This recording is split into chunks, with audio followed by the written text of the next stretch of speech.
good. Okay, good evening, everyone. As I said, we've been here for part of the afternoon, and now we're going to do our planning items for this evening. So the first item we have are some variations, and I'm going to ask for, first of all, a resolution to come out of camera, because we did our in-camera items while we were having recess and a supper. So go ahead with the resolution for out of camera. Resolved that as per section 152 for the Municipal Council of the Roman Municipality of St. Clements does now resume sitting regularly. Can I have a mover, please? Councillor Boulanger, second Councillor Spicer. Any discussion? Hearing and seeing none, I'll call the question. All those in favor? Opposed? Carried. And we will move into the variations, and I will need a resolution to move into variation board, please.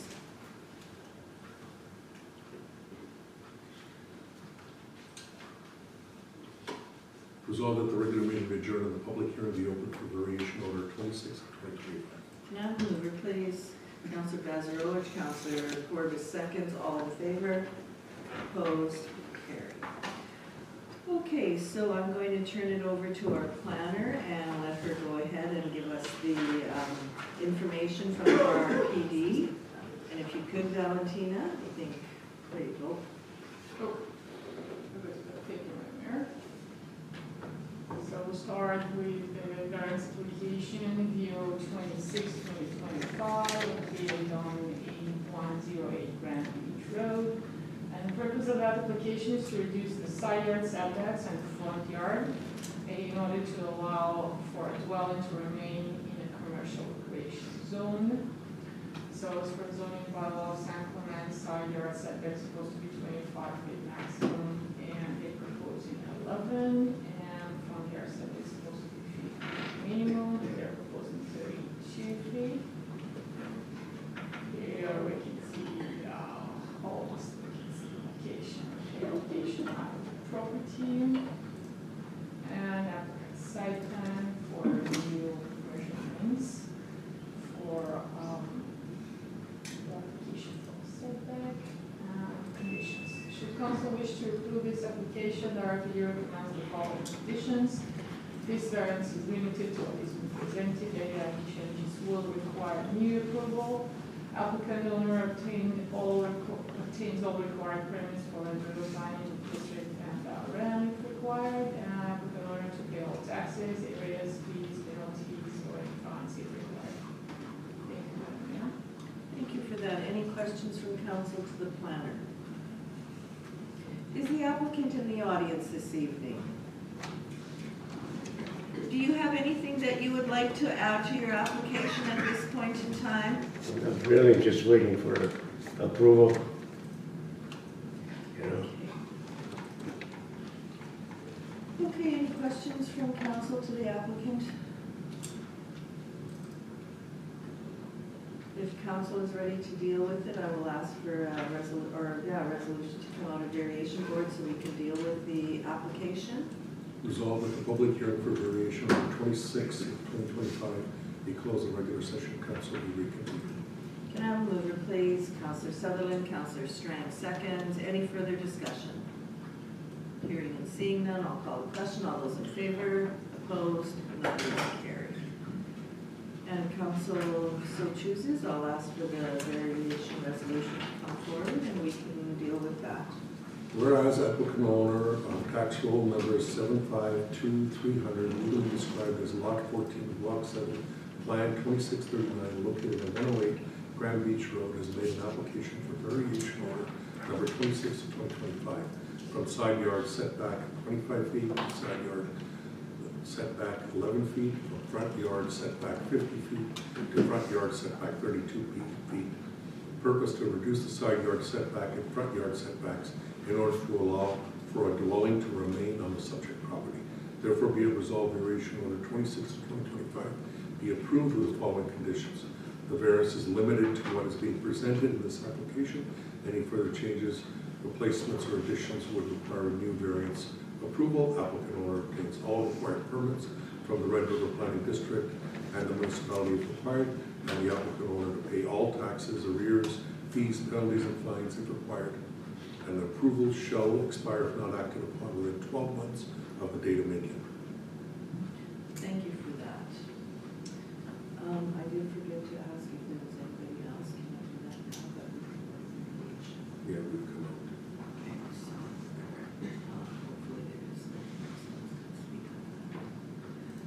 Okay, I have a resolution before me. Can I have a mover, please? Counselor Spicer, Counselor Horga seconds. Any further discussion? Hearing and seeing none, I will call the question. All those in favor? Opposed? And that is carried. And I will need a resolution to go into variation board for our next variation, which is variation 28 of 2025. Resolved that the regular meeting be adjourned and the public hearing be open for variation order 28 of 2025. Can I have a mover, please? Counselor Sutherland, Counselor Horga seconds. Any discussion? Hearing and seeing none, I'll call the question. All those in favor? Opposed? Carried. And I will turn it over to Valentina to walk us through this application, please. Thank you, Madam Mayor. So this is a variance application, 028-2025, located in 22 Pinehurst Avenue. And the purpose of that application is to reduce the side yard setback in order to allow for an addition on the dwelling to remain in seasonal residential zone. As for zoning bylaw, San Clemente side yard setback is supposed to be 10 feet, and they propose 7. This is the application map of the subject property, and some site plan from the applicant. Here are the measurements. Here we can see the future site info about the structure that will be there. And conditions of approval. Should council wish to approve this application, we recommend the following condition. This variance is limited to what has been presented. Any other changes will require a new variance approval by applicant to obtain all required permits from us and the municipality required. And applicant will need to pay all taxes, arrears, fees, penalties, and fines if required. Thank you, Madam Mayor. Thank you very much, Valentina. Any questions to the planner from council? Go ahead, Councilor Spicer. So just for clarity, actually the variation is for an existing, I guess it's a porch Laundry. or laundry. Yeah, sorry. So even though they're putting another level on it, the part that needs the variance is already there. Is the way I read this. Is that correct? That's correct. Okay, thank you. Okay, anybody else, questions for the planner? Okay, is the applicant in the audience this evening? Do you want to come forward, and do you have anything else to add to your application this evening? No, it's already existing. We're just putting the second story on the main part, but we're at the same time putting a foundation under the whole place. So I guess that's where the problem comes in. Like, it's the existing laundry room that is right now skirted in and has always been used for that. So we're not really changing anything as far as what's there already on that portion that's too close. Okay. Okay, any questions to the applicant from council? Okay, before I go any further, I'm going to ask if there's anybody else in the audience who wishes to speak on this application. Not seeing any hands be raised. If council is ready to deal with it, I will ask for a resolution to come out of variation board, and we can deal with this application. Resolved that the public hearing for variation order 28 of 2025 be closed and the regular session of council be reconvened. Can I have a mover, please? Councilor Bazarowicz, Councilor Horga seconds. Any further discussion? Hearing and seeing none, I'll call the question. All those in favor? Opposed? And that is carried. And if I could have a resolution for variation order number 28 of 2025, please. Whereas the applicant order tax roll number 783500 legally described as lot 4 block 5 Plan 2948 located at 22 Pinehurst Avenue has made application for variation order 28 of 25 from side yard setback 10 feet to side yard setback 7 feet. Purpose to reduce the side yard setbacks in order to allow for an addition to the dwelling to remain on the subject property. Therefore, be it resolved variation order 28 of 2025 be approved with the following conditions.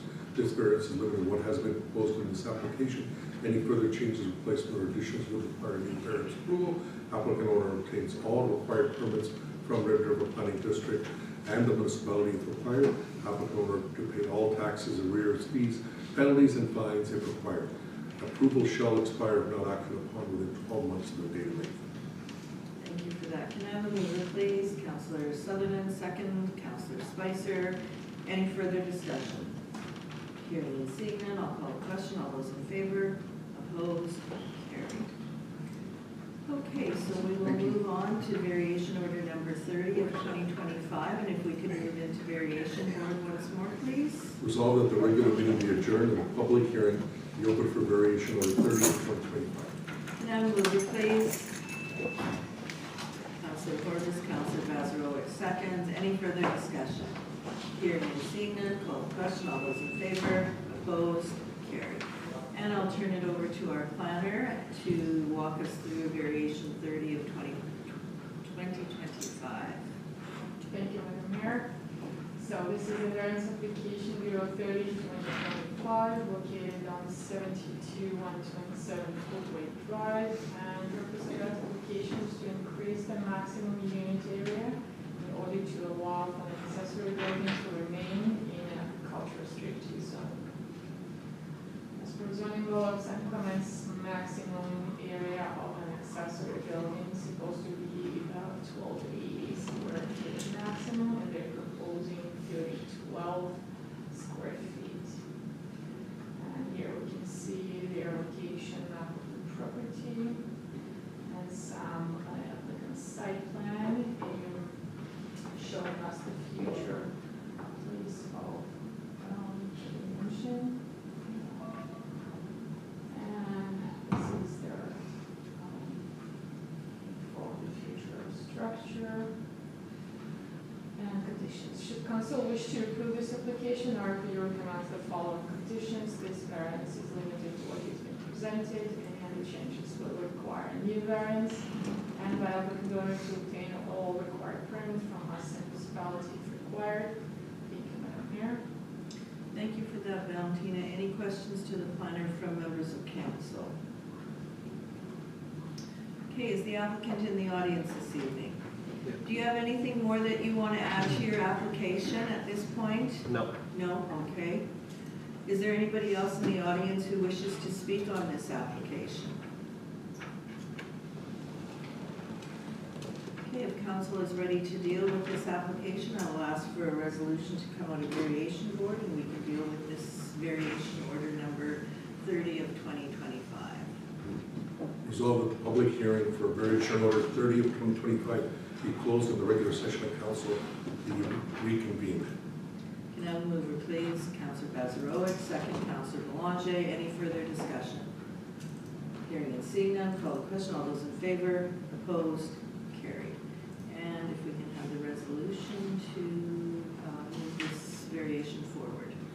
Whereas the applicant owner of tax roll number 246570 legally described as Lot 1, Plan 51918, and located at 72127 Floodway Drive South, has made application for variation order number 30 of 2025 from accessory building site area 1,280 square feet to accessory building site area of 3,012 square feet.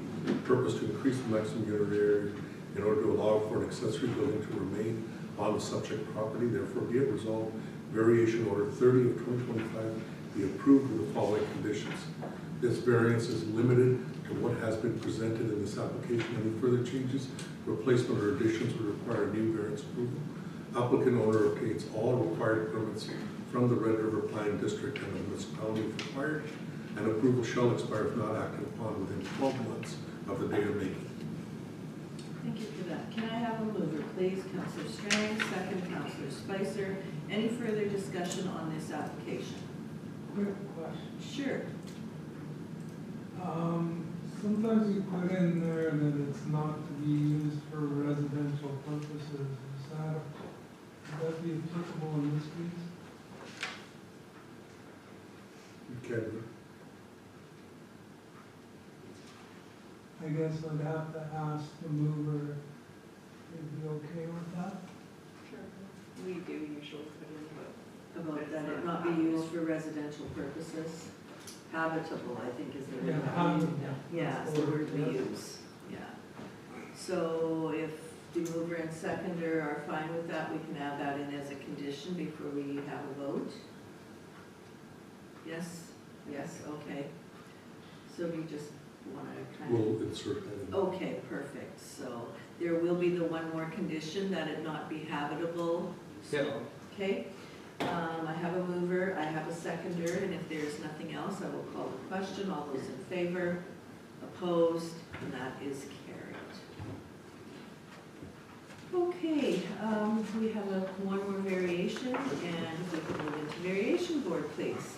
Resolved that the regular meeting be adjourned and the public hearing be open for variation order 36 of 2025. Can I have a mover, please? Councillor Orvis, Councillor Spicer seconds. Any further discussion? Hearing and seeing none, call the question. All those in favor? Opposed? That is carried. And Valentina, if you could walk us through this one, please. Thank you, Mayor. Sure, so this is a variance application, BO 36, 2025, located on 416 Manhattan Road. And the purpose of that application is to increase the maximum combined unit area in order for an accessory structure to be constructed in the rural residential zone. As per zoning bylaw of San Clemente, maximum combined area of all accessory structures is supposed to be 1280 square feet maximum, and they're proposing 84 square feet. And this is their location of the property. Here you see some plan on the applicant, the future accessory structure. Here are some heights and elevations and conditions. Should council wish to approve this application, I would recommend our following standard conditions: that variance is limited for what has been presented. Any changes will require new variance approval, and the applicant to obtain all required permits from us and RM2 if required.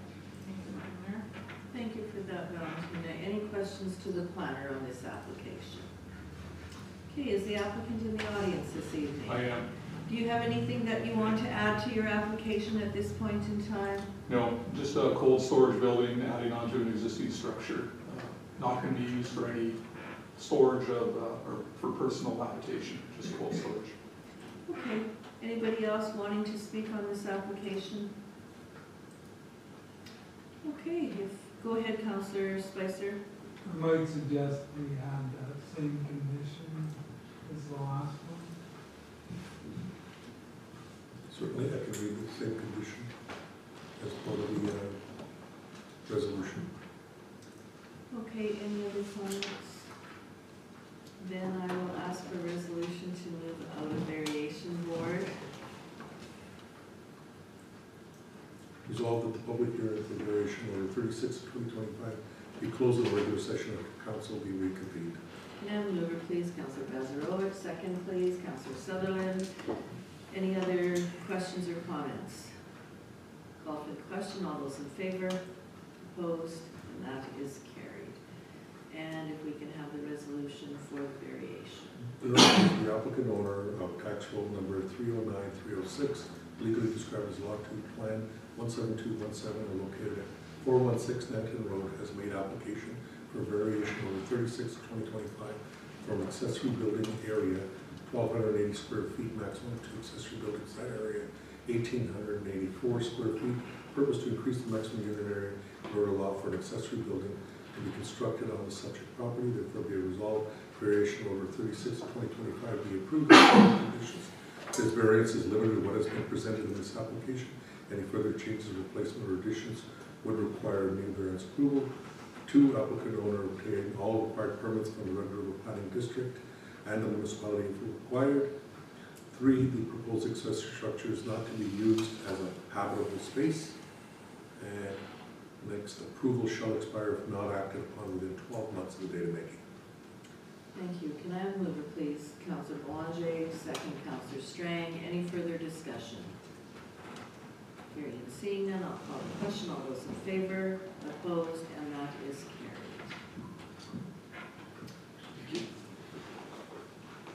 Okay, the next item on our agenda is a combined subdivision and variation order. So we will deal with the subdivision first, because if the subdivision is defeated, then the variation, we'll have to deal with it, but we will do the subdivision first. We don't need a resolution for the subdivision, so I'm going to ask Valentina to just walk us through the subdivision, please. Thank you, Mayor.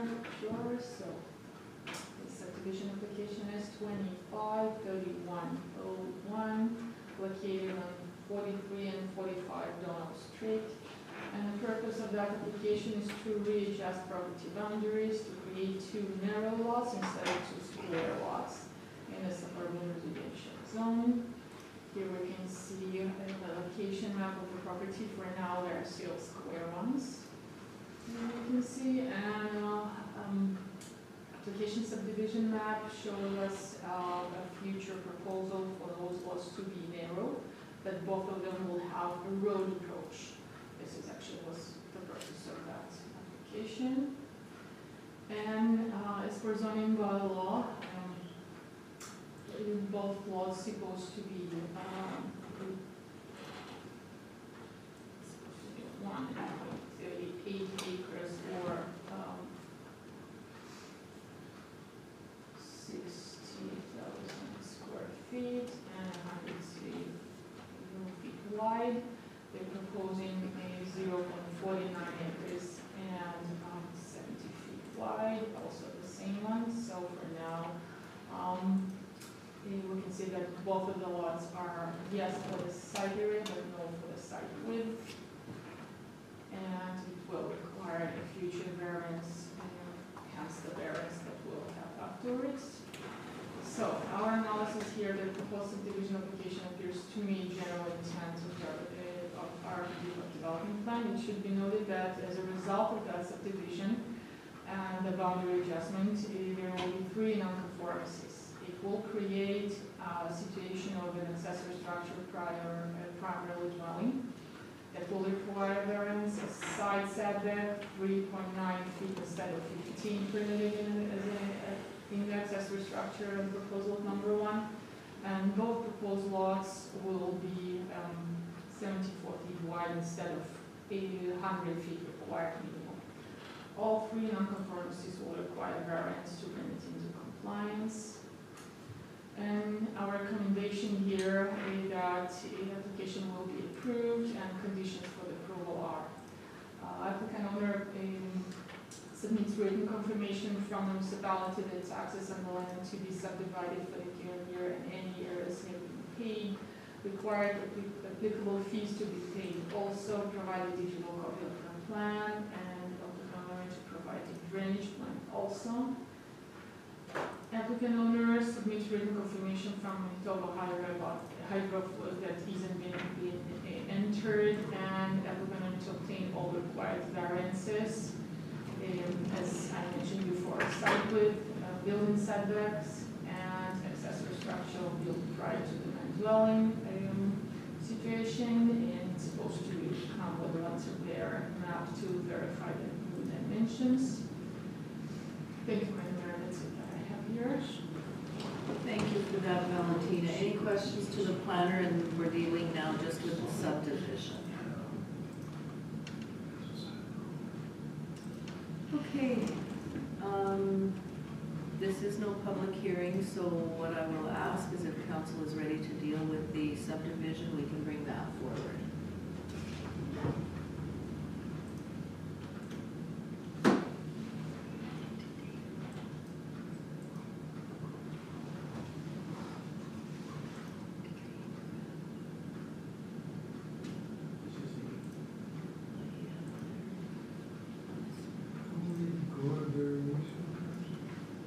Yeah, we hold back on the subdivision decision and go into the variation, and then you come back. There's no concerns. Because nobody can speak, because this is not a public hearing for the subdivision. And so council has always asked for the subdivisions where there's a variation that don't require public hearing, but the variation does, that the variation should come together with it. And then you could have a public hearing and allow if anybody wanted to speak against it at the variation without making a decision on the subdivision. Okay. And then when you make a decision on the then you go back on subdivision. So then do we make the decision on the variation before the subdivision? No, you get a chance to hear the concerns, and then you still go back, and you put the variance on hold, and then you come back and make the decision on the subdivision and come back with the variance. Okay, so then my question would be, Councillor Belanger, did you have a question, or you're just kind of thinking about something? Okay. So then what I'll ask is we move it to variation board to hear the variation on this one. So we just leave this open? We leave this open and don't make a decision. So as you may recall, and just for the applicant's consideration, because it may seem confusing, what's happening here is that many times what would happen is that because the variation is the public hearing, but the subdivision isn't because it's just a two-lot situation. So legally, you don't need a public hearing for it. So what that does is that if council had approved the subdivision in advance, then it's a moot point on the variance. And that's the only part that somebody could speak to. So we had lots of residents come and complain and say, but you're already approving the subdivision before I've had a chance to be able to speak to the issue. So it was a matter of keeping an open situation for residents.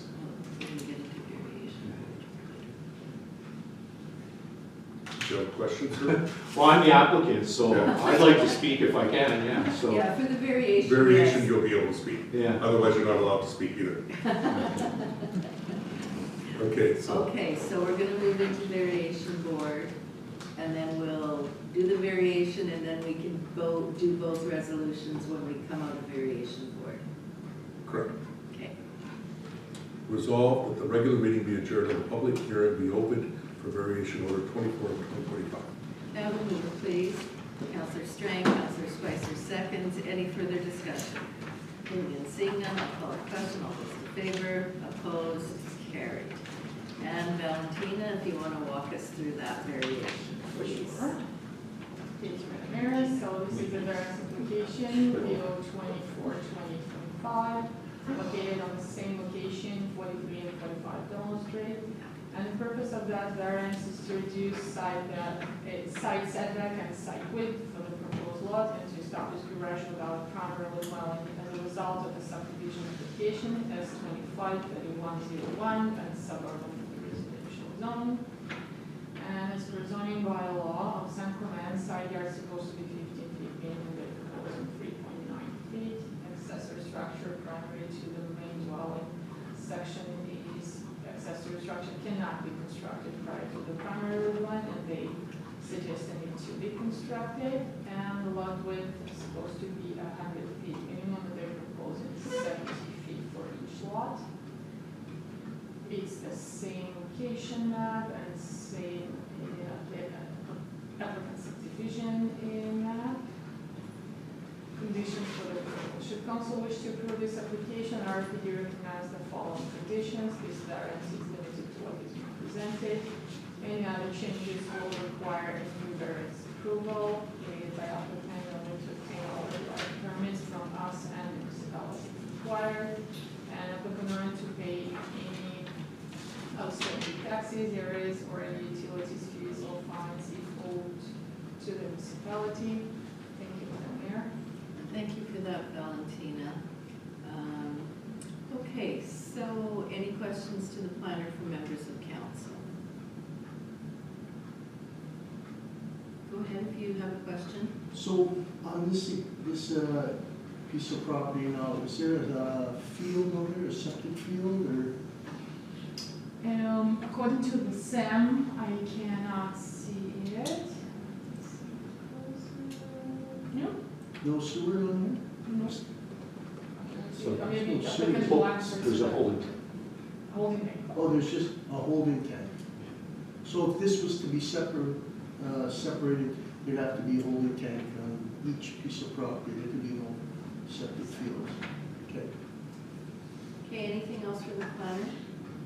We know that the applicant is in the audience, so if you want to, if you wouldn't mind coming to the podium, just it's a little easier for us to all hear. And Yeah. just state your name for the Yeah, record. so I'm Joe Castellano. This is my parents' property. We've owned it since 1984. There was always two lots. There was the front and the back lot. As you can see, but there's zero access to the back lot. Back in the day, Dad said they were always supposed to put a road in the back field there. Never happened. So there's always been two lots there, so I want to build a cottage next to them. So the plan is we're just taking the exact same size of each lot. There's the square footage, I know it's supposed to be 100 feet wide, like, or whatever your guidelines are. Well, it never was that ever, but when the rules came into place. So we're just taking the same size lots and realigning them. And we felt the best way to do it was just to go right down the middle. Lots in the area are 61 feet, these are 70 feet each. We're just trying to keep them as big as possible, do 2 lots, and then, like I said, ultimate goal, build on the next one with all the guidelines followed, 50-foot setback, 15 on the sides. The back, it's 300 feet, so there's not even gonna be an issue. And yeah, that's basically it. There is a shed there that was always an existing shed. Unfortunately, I have to get a variance for that. We'd like to keep it there to stay with the new lot. And then we have 2 driveways in the front for each. My parents they're at the cottage right now, they're still there, and that's kind of the plan. I know unfortunately it is a little close on one side, but the plan is the next property is gonna be at least 20 to 25 feet away minimum from there, so. But that's really all I got to say there. Okay, thanks for that. Go ahead, Councillor Spicer. I'll ask the question and then I'll ask why I'm asking it. So on your letter, on the letter of intent, it says that it plans to build on the new lot as soon as possible. Do you have a better timeline than that?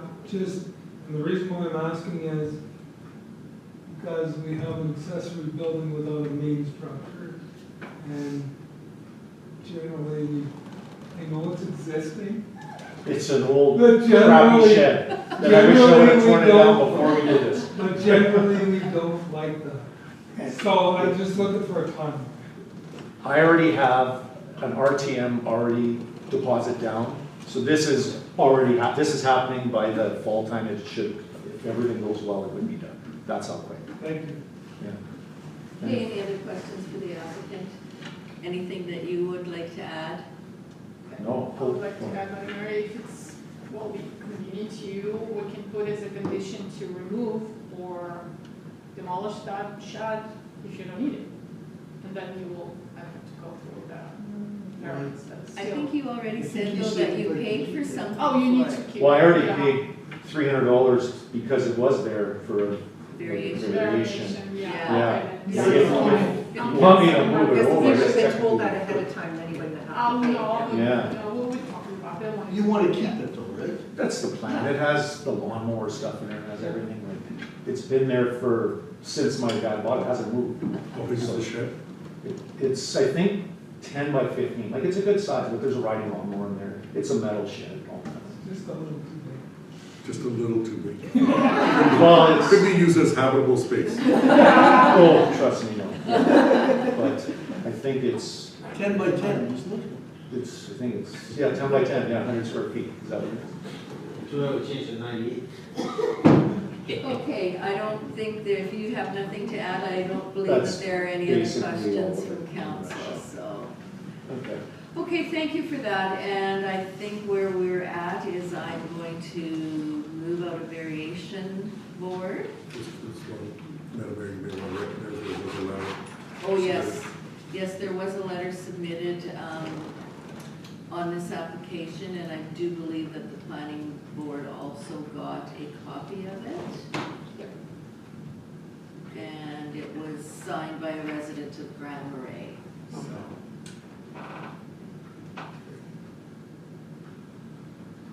So, coming out of the variation order, resolved that the public hearing for variation order 24/2025 be closed and the regular session of council be reconvened.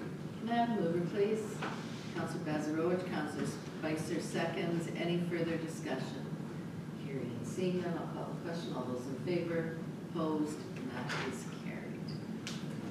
Okay, so we're doing the subdivision first and then the variation. Okay, so if I can have the resolution for the subdivision, please. Subdivision application number S25-3101, proposal of ACJ Homes Limited to subdivide west half of Lot 26, Plan 2855 WLTO.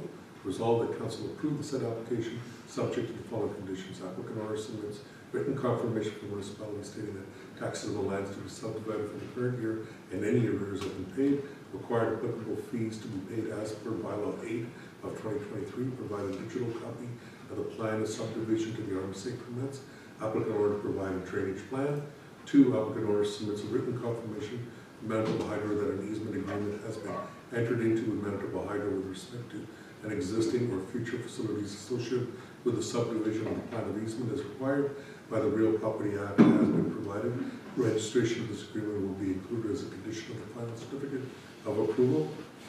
And 3, applicant order is to obtain all required variances, example site width, building setback, and accessory structure built prior to the main dwelling. Note Manitoba Land Surveyor to verify dimensions. Okay, thank you for that. Can I have a mover, please? Councillor Strang, Councillor Sutherland seconds. Any further discussion on the variation? Subdivision. Sorry, on the subdivision. Hearing and seeing none, I'll call the question. All those in favor? Opposed? That is carried. And now we will move on to the variation order resolution. Whereas the applicant order tax roll numbers 736500 and 736600 legally described as the west half and lot 26, plan 2855 WLTO, and located at 43 and 45 Donald Street, has made application for variation order number 24 of 2025 from side yard 15 feet to side yard 3.9 feet, from accessory structure cannot be constructed prior to primary dwelling, to request an accessory structure shed to remain on subject property land as a result of subdivision, from lot width 100 feet to lot width 70 feet, purpose to reduce the setback and site width for both proposed lots, to establish a garage without a primary dwelling as a result of the subdivision application S253101 on the subject property. Therefore, be it resolved, the variation order 24 of 2025 be approved with the following conditions. That the variance is limited to what is being presented in this application, and any further changes, replacement or additions would require new variance. Approval applicant obtains all required permits from the Red River Pine District in the municipality if required. Applicant order to pay any outstanding taxes, arrears, or any utilities, fees, or fines if owed to the municipality. Approval shall expire if not acted upon within 12 months. Okay, can I have a mover, please? Councillor Spicer, Councillor Strang seconds. Any further discussion? Hearing and seeing none, I will call the question. All those in favor? Opposed? And that is carried. Sorry, Madam Mayor, I'll just ask a question outside of the Sure. whole process. You mentioned a garage without a primary dwelling, it's Yeah. really a shed, right? Oh. Accessory structure, yeah. Yeah. Yeah. So establish an accessory structure without primary dwelling. Accessory structure, sorry, yeah. It's a shed. Yeah, Yeah. not a garage, so I just wanted to make sure. Yeah.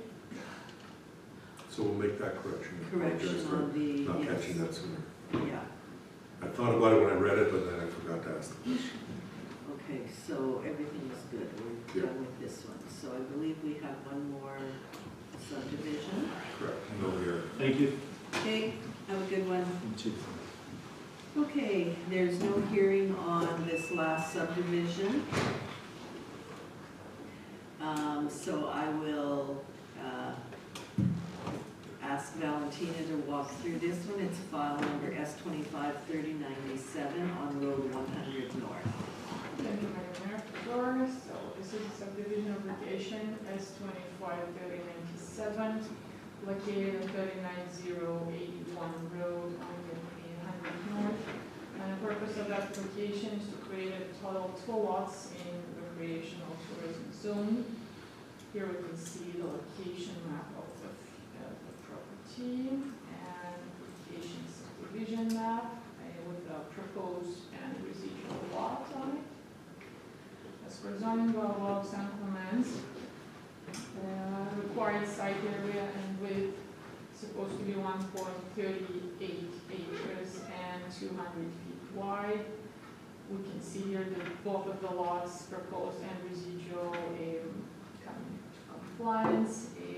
Sorry, I don't know exact measurements for the residual one. slide, which is slightly bigger.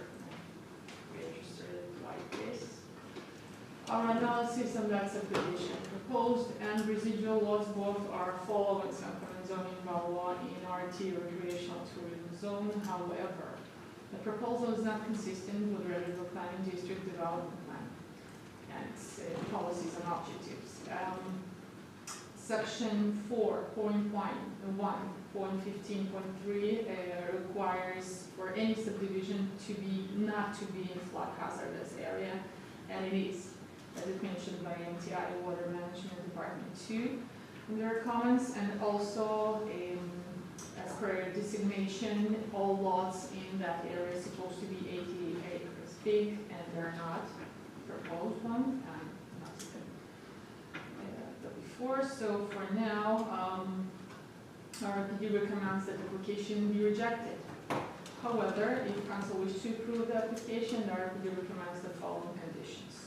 Applicant owner submits confirmation in writing from municipality stating that taxes on the land to be subdivided by the current year or any others will be have been paid, required applicable fees to be paid to, provided detailed plan, a copy of the plan of the subdivision to RM2.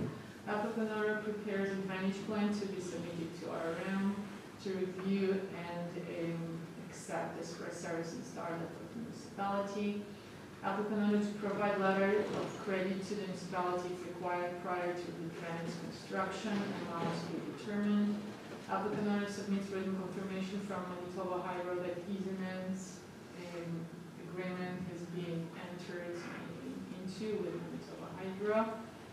And applicant owner submits written confirmation from Bell MTS that an easement agreement has been entered into. And applicant owner submits written confirmation from Manitoba Transportation and Infrastructure Water Management for geotech study completed by an engineer to the satisfaction of the agency to be completed.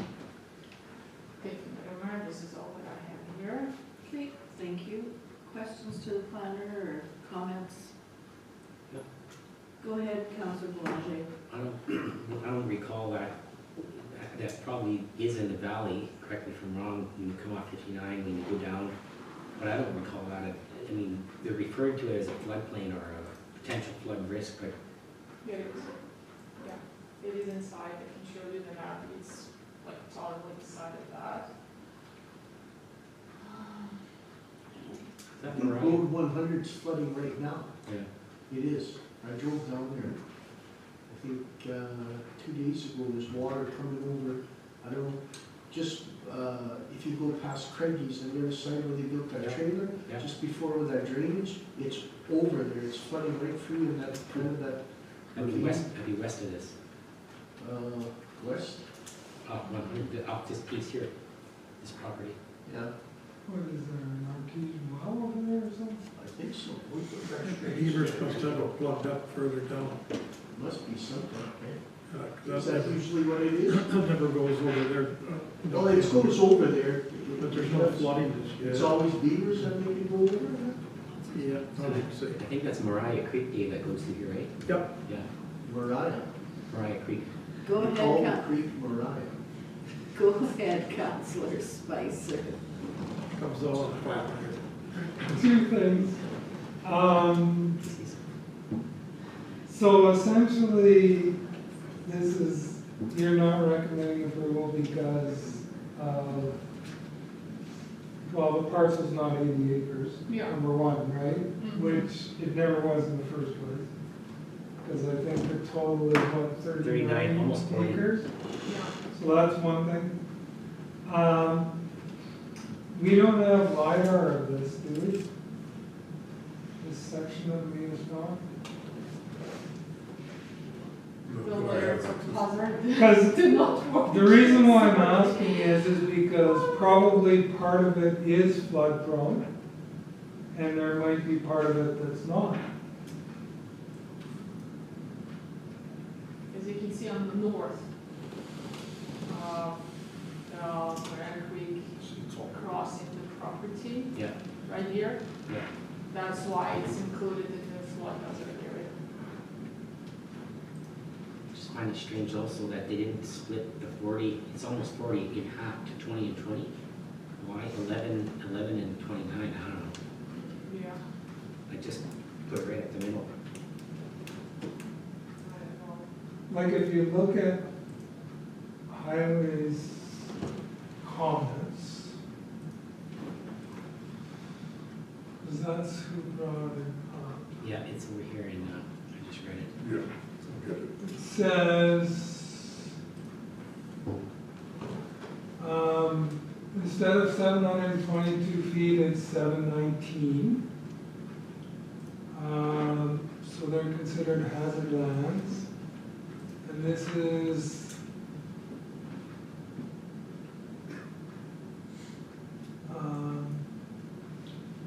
Where's the door? recommend the appropriate geotechnical investigations. Lands may be subject to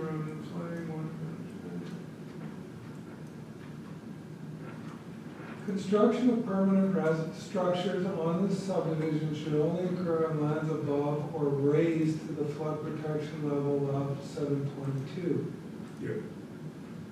And may potential flood risk known to any potential purchaser. Which I don't know how we would do that. Well, you could ask it registered on title as a, Yeah, I'm wondering if that's a possibility. Can we put a caveat on for hazard lands? Or make the suggestion that they follow the recommendation of highways to raise, if there's gonna be any construction, that the property on which the construction is happening is raised to the appropriate level prior to building. If that's the plan, they don't indicate what their plans are here, No, not at all. just a. Maybe the 11 acres is good land and the rest is flooded. Because this is similar to that one that we had previously that didn't even have a roll number, remember? And part of it was definitely hazard lands, but there was a part there that probably you couldn't build on. Oh yeah, right in the middle of it, sort of, yeah, I remember that. so this is a subdivision. Are we able to ask for a development agreement? Should be. So maybe a development agreement requiring, we could put in the two things that highways has identified. They're That, already, they're already asking for a geotech study completed by an engineer. So they will have to go through that before anything.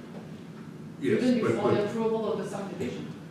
So if they will not go through that and it's not gonna be satisfying the MTI, they will not have it. no, Maybe but once we've approved the subdivision, it doesn't matter, they will not be able to get that condition in done.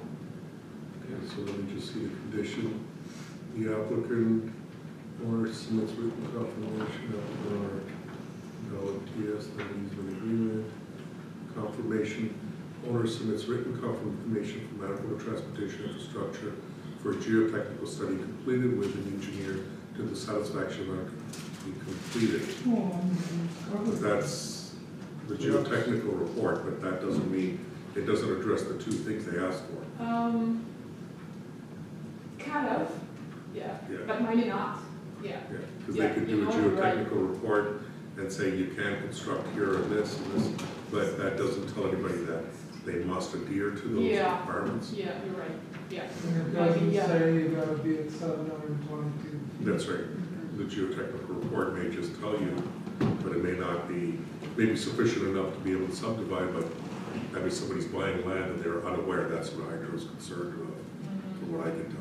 So we would have to put. Or not MTS, sorry. We would have to stipulate that the buyer's aware of all this. I think you do a development agreement. Applicant Then it owner, could be applicant owner registered. enter into a development agreement, identifying requirements for construction raised to the flood protection level. For any permit application? Yeah. Yeah. for any permit applications, and the other one was that they said the lands may be subject to erosion and flooding. Also recommend that the construction of permanent structures on the subdivision should only occur on lands above raised flood. Might just be that For this one. reason, we would recommend the development. Maybe to edit as D here, A, B, C, D, like this, Yeah, we could just add in right there. after 6. Does that make what you mean? Like we have here A, B, C, you just can edit One as D. D. 1D. Or, yeah. As a condition here. Sure, yeah, at D, sure, let's put it there. Okay, I'm not sure if this has anything to do with this application or the subdivision, but we're doing a culvert replacement in that vicinity tomorrow. Yeah, and that's Mariah Creek.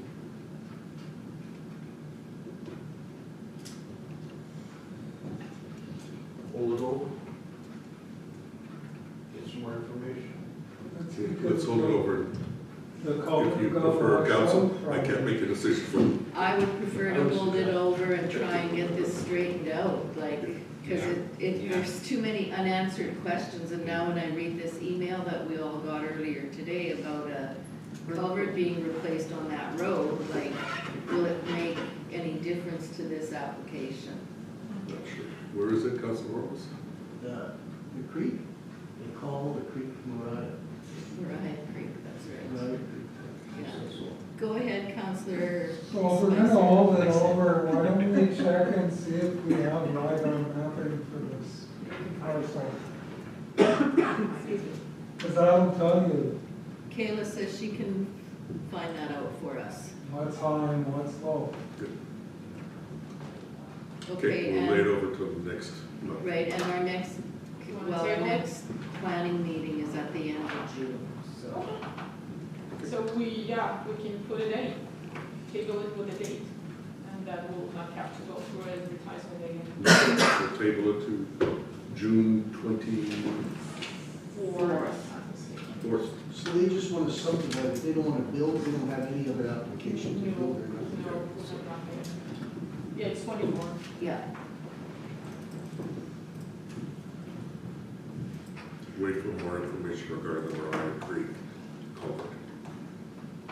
sure. Okay, so I think that was the last one, Madam Mayor. Yep. Yes, that was the last planning item we had. Go home. We didn't even, hardly We do haven't any of even our started. meeting I think we're today. still on number 3. Did we confirm the minutes? Yes, we did. Yeah, we did that part. So, I think that's all we have for you today, Valentina. Thank you very much for coming in today. You're all very welcome. Okay, so Madam Mayor, let's start. See how fast. Start the meeting. Item number 9.1, annual parade for the Selkirk Grizz. This is the Selkirk Grizz annual parade, and it's on July the 12th, on a Saturday. And we have Mayor Feeblecorn, Councillor Strang, and David Purvis. Is there anyone else that was interested? Good maybe. Mine's a maybe, we'll try to get there. So why don't we just put Mayor and Council? Okay, resolved, Mayor Feeblecorn and Council be authorized to attend the Selkirk Grizz annual parade in Selkirk, Manitoba, July 12th, 2025. Yes. Go ahead, Counselor Strang. I have a little bit of a problem when we put mayor and council, because then we get a bunch of emails confirming everything that I thought we discussed in council here. Well, we have to confirm because we don't have. Right, Yeah. but can we not just confirm? Sure, we can. I think the only person who's not able to make it is so far is Councilor Basarowicz and Councilor Sutherland. He'll be there. Okay. I just found we got bombarded with emails, and I totally understand, but then we just got bombarded with emails after our meeting that time that. Yeah, I think some meetings, some places require a name And of who's actually, attending, actual names, and some don't. And on this one, are we gonna require us to notify them who's attending? No. No, but I think we need for us to know how many, because we need a driver, people handing out candy. Sure.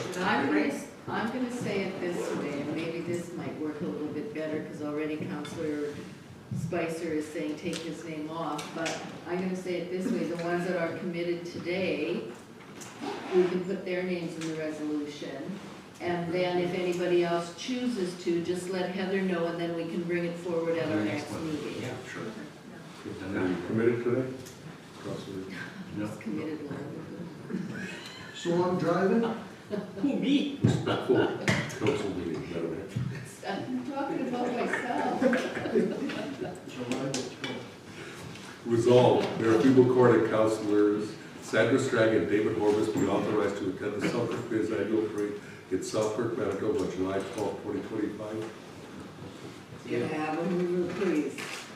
Counselor Sutherland, Counselor Strang, seconds, all in favor, opposed, and that is carried. This is nowhere near Mariah Creek. See you, Valentine, take care, have a good week, yes. It's a song. They tell us the wind. Okay, the next What time do item, we meet at the garage there? probably 9-ish. Starts at 10, we usually get there an hour before. Depends if it rains, that was last year. Yeah. Next is an invitation to a school trustee from the Lord Selkirk, honoring Steve Richards from the Lord Selkirk School Division, who had been a long-standing employee of the school division. I don't know if anybody put down that they would be going. I personally don't know him, but I guess he does work with the Aboriginals. Well, that's the next one. Yeah, this is, so we can receive it as information. This one will be as information if nobody has put down to attend. And the next one Is is, the 25th Promoting Aboriginal Student Success Graduation Gathering. that was on earlier last week, and I'm not sure if anybody went to that. That's just to be received. Just to be received, okay. Bless you. And then the next one is golf tournament for the RCMP. Yes, the East District RCMP Golf Tournament at the Selkirk Golf and Country Club on September 11th, 2025. We never go to that one, do We Should have we in the really- past. I don't think we. we? Yeah. The Years ago. RCMP, Yeah. No, we I don't mean, think- we just usually give a donation. We could one to go to. Anybody show interest? Why don't we do a donation again? I think, Scott would go ahead and, Scott said he would go if there was a team he put in. And I think Dave. But if they go, Morris was then we in don't the- do the donation, so. Yeah, I put if there was a team and Yeah. if they needed somebody, the fourth, I would go. Well, if there's the three of you that want to go, find one more. But I'm looking at our agenda here, and I think there's about 3 or 4 more golf tournaments. Yeah, there is. So, Yeah. and we are limited to the number that we can attend. So leave it up to you guys if you want to go to that one, find a fourth. I'm okay with the donation. I was trying to remember if we used to go or not. I couldn't. I don't ever remember it. But we can do that for a Sure. change too and not do the donation, right? So if you guys wanna try that one, something different, I don't know. Are you the fourth? Gotta take them, They're dusty. gotta take them out of that box. DPAC would be the One fourth. wrapper a year. Yeah. The council wished, first council has to decide they want to go or not. Well, I think they're looking for a fourth. Which one was on the Monday again? There was a Monday one. There's the Inclusion Selkirk, which we always attend, which is on August 21st. I think the Eastern District one is on a Monday. Okay. Yeah, and then there's the Eastern District. Last year, Councilor Horbus and I only attended that one. The district one? No, Yeah, yeah, didn't we go way out by Black Devonian or somewhere, or where was it? Yeah, I thought it was only Councilor Horbus and I, or was it all of us? no. Yeah. Okay, let's decide if we're going to the RCMP, what are we gonna put a team in that one? Looks like donation. No? Okay, so we can bring it back for a donation. Yeah. Okay.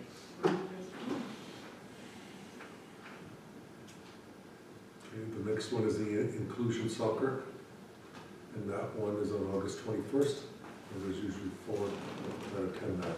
So which council members are attending that? And Mayor Freeman Court helps out at Inclusion Soccer. Sometimes I do, I'm supposed to be away that week, but leave my name in there, cause I can always come back. I'm only at Birds Hill, so. It's the 21st? Yeah. Correct. It's August the 4th. August August 4th. 21st, it says. Oh, where was I looking?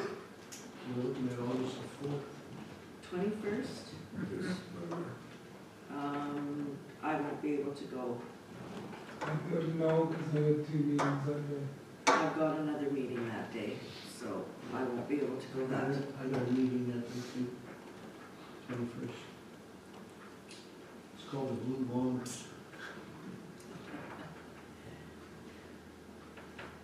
What time does inclusion start? Usually starts at about 11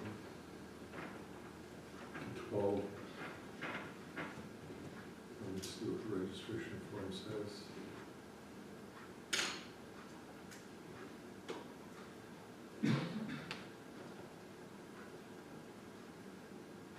Does Edmonton play tonight? Is there a game? Yeah, I think there is. I think so. At 11 Did a.m. anybody put their Oh, name down for it? registration is at 11 a.m., starts at 12 Yeah, a.m. 11 a.m. Yeah, it starts at noon, 11, 12 a.m. Yeah. Yeah, my meeting, I won't be back until 1, so I'll have Did to anybody pass. put their name down? Whose name's down, Heather? For inclusion. Well, you're a maybe. Debbie was a maybe, but that's just for help.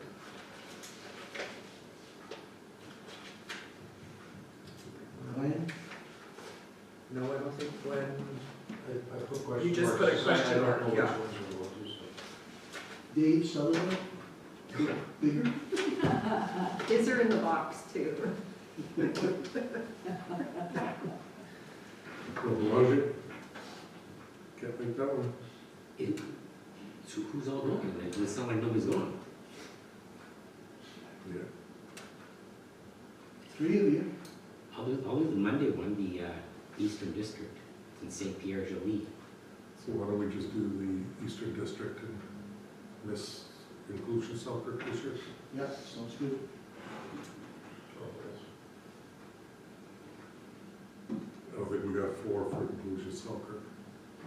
So donation again, Or we could do Inclusion Soccer for the 3 and then we take somebody like a Tyler or we had Brendan attend Brendan time. last year. Yeah, I don't know. Do that one. Which one are you gonna do, Dave? wherever you need to fill it. Eastern District, so what we'll do on this one is resolve that Mayor Feeblecorn, councilors Glenn Besseroich and Rob Belanger be authorized to attend the Inclusion Soccer 5th Annual Fundraiser Golf Tournament. Eastern District. No, we're still. We're still in the inclusion. Okay. And golf tournament at the Soccer Golf and Country Club on August 21st, 2025. And you put your name actually?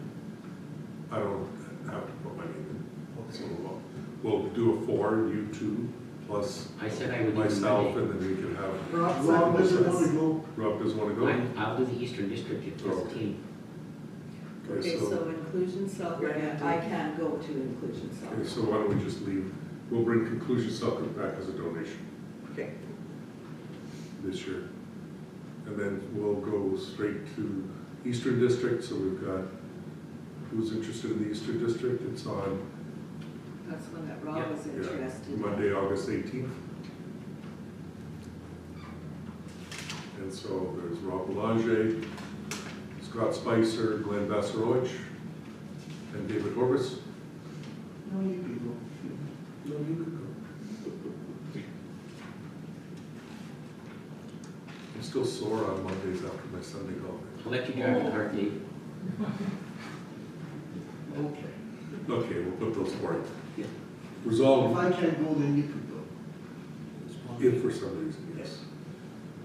Resolved, Councillor Scott Spicer, Glenn Bassarovich, Robert Belanger, and David Horbus be authorized to attend the 2025 Eastern Municipal Golf Tournament at the Maplewood Golf Club on August 18, 2025.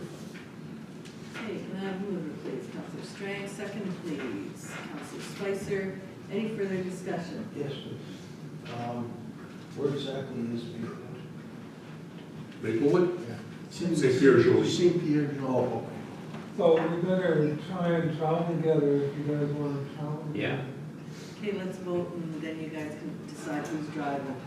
Okay, not a mover, not a seconder, all in favor? Opposed? That is I carried. think Glenn should drive. Yeah. Yeah. Okay, I believe we are on 9.7 on our agenda, the Navy League. Navy League, another invitation, which is the cadets at Darrowwood, the 76th Annual Ceremonial Review, and it's at the Selkirk Memorial Hall on June 3rd. And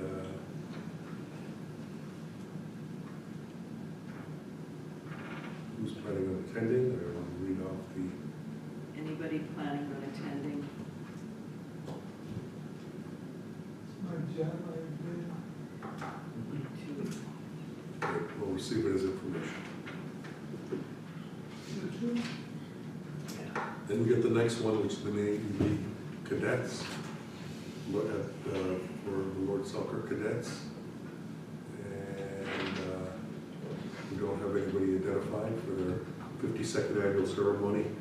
Excuse me, Memorial, June 8th. Or sorry, June 9th.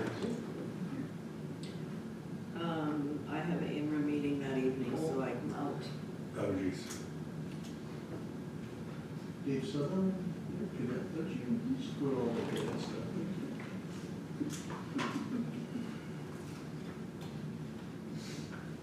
Okay, we'll receive it as information. Yes, thank you. And the next one is the International Distinguished Entrepreneur Award. And there were 2 people that attended that. So resolved, Councillor David Horbus and Deepak Joshi be authorized for their attendance at 2025 International Distinguished Entrepreneur Award dinner at the RBC Convention Center, which was held on May 21st, 2025. Can I have a mover, please? Counselor Bassarovich, second, please. Counselor Strang, any further discussion? Okay, and seeing none, call the question. All in favor? Opposed? And that is carried. I fixed that. That's no problem. I go by. And I'm laughing because I put on the list, big question mark, what the hell is this? We attended that when, Yes, yes. because Deputy Mayor Horbus went in place of Mayor People. Right, because I was doing something else that day. Okay, then what we have is the State of the Region address from the Selkirk Biz. And that is for resolve Mayor People Court Council be authorized to attend the Selkirk Big State of the Region address at Gaffers on Friday, June 5th, 6th. 6th. Yeah, it's 6. Okay, I think everyone will be here other than you, and I hope everybody plans on attending. Oh, yeah. Deepak is going to put some words together for me. Maybe even a slide. That's at 11:30. Starts at 11:30 usually, yes, 11:30 to 1. You're not going to? That's when everybody goes to. Okay. Let's get on point. Do you like to do the resolution? Read the resolution.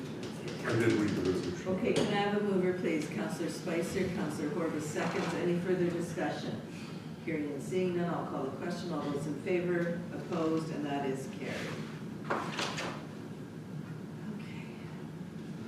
Manitoba Good Roads, that's the invitation for the course.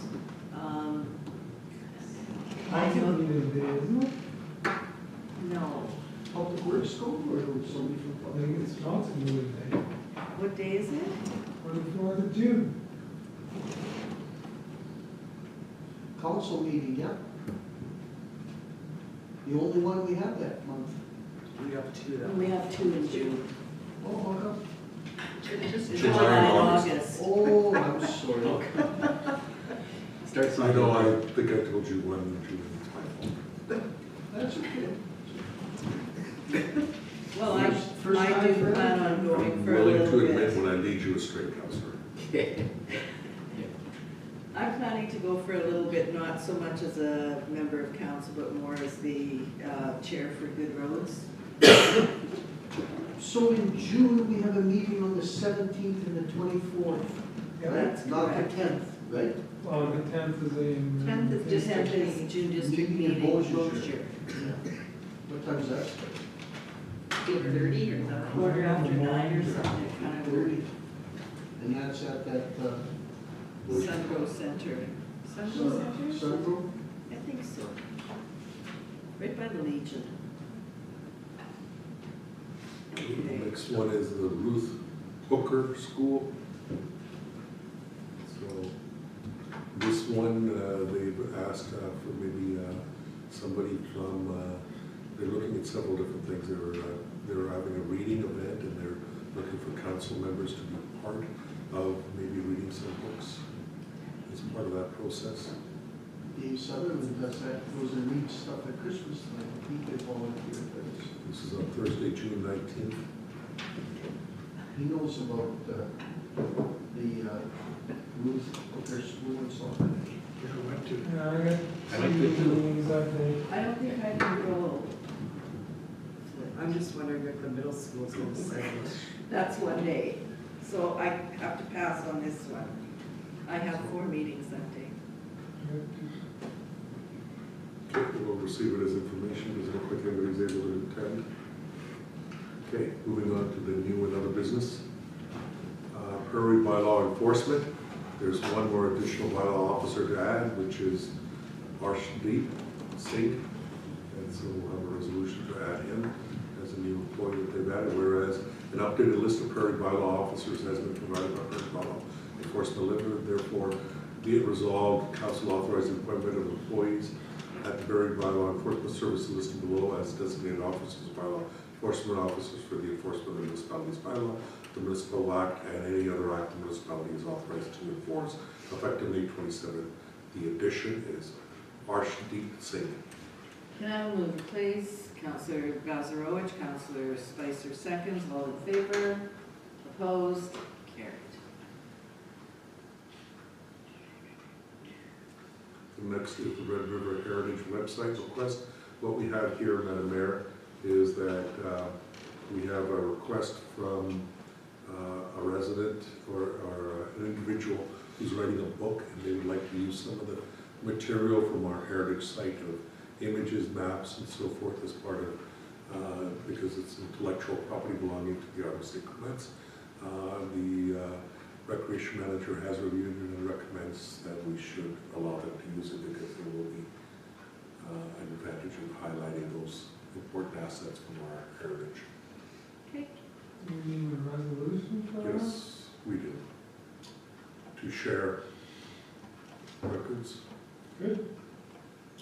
So, be it resolved that council approves the use of photographs from the Red River North Heritage website for inclusion in a book titled The Illustrated History of Manitoba. Can I have a move, please? Counselor Corbus, second. Counselor Strang. Any further discussion? Do we know who this Jan is that's getting the pictures? Because that's what we were given with the first name. Check the email that Brendan sent me. Like, I'm sure it's okay if wherever the pictures are going, but They're already on our website. So the situation is they're already in the public realm. The thing is that anybody that takes anything off the public realm, copyright law, so they just need to get authorization. Similar to when we use the logo for Reconciliation Way, and when we created the plaque, we had to go and ask for permission to use that logo, although it's in the public realm, but it belongs to some. Okay. The good question from Jared is, we'll find out. We'll track Jared down for you, Councilor. Yeah, I don't have it in the email he sent me. Okay. Okay, So, did we finish that resolution? So we're moving on? you gonna move your second? No, we don't. We had a question. Okay. Oh, no, we did, yeah. We moved it, yeah. Okay. So the next item on the agenda is the Lebo Community Club, and what they are looking at is having a beer garden. No, you're ahead, I think. Am I? Heritage Grants Heritage Program. Grants. Oh, sorry, I missed that.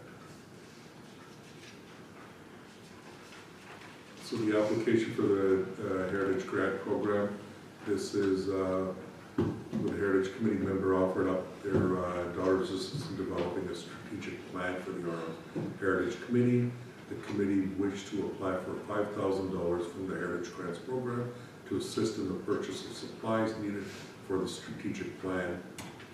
None of the grant dollars will be going to the individual and will all be used as supplies for the plan.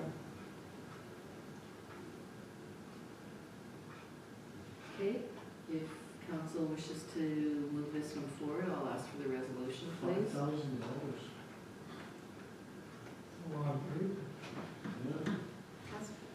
That's what I was gonna ask, like, so what are the supplies that it's gonna, with the total cost of $5,000? Is it not usual that things are bought, and I know you don't wanna put money out of people's pockets, but usually, and then they bring the receipts or something like that too? It's just like a blank check for what? Yeah. I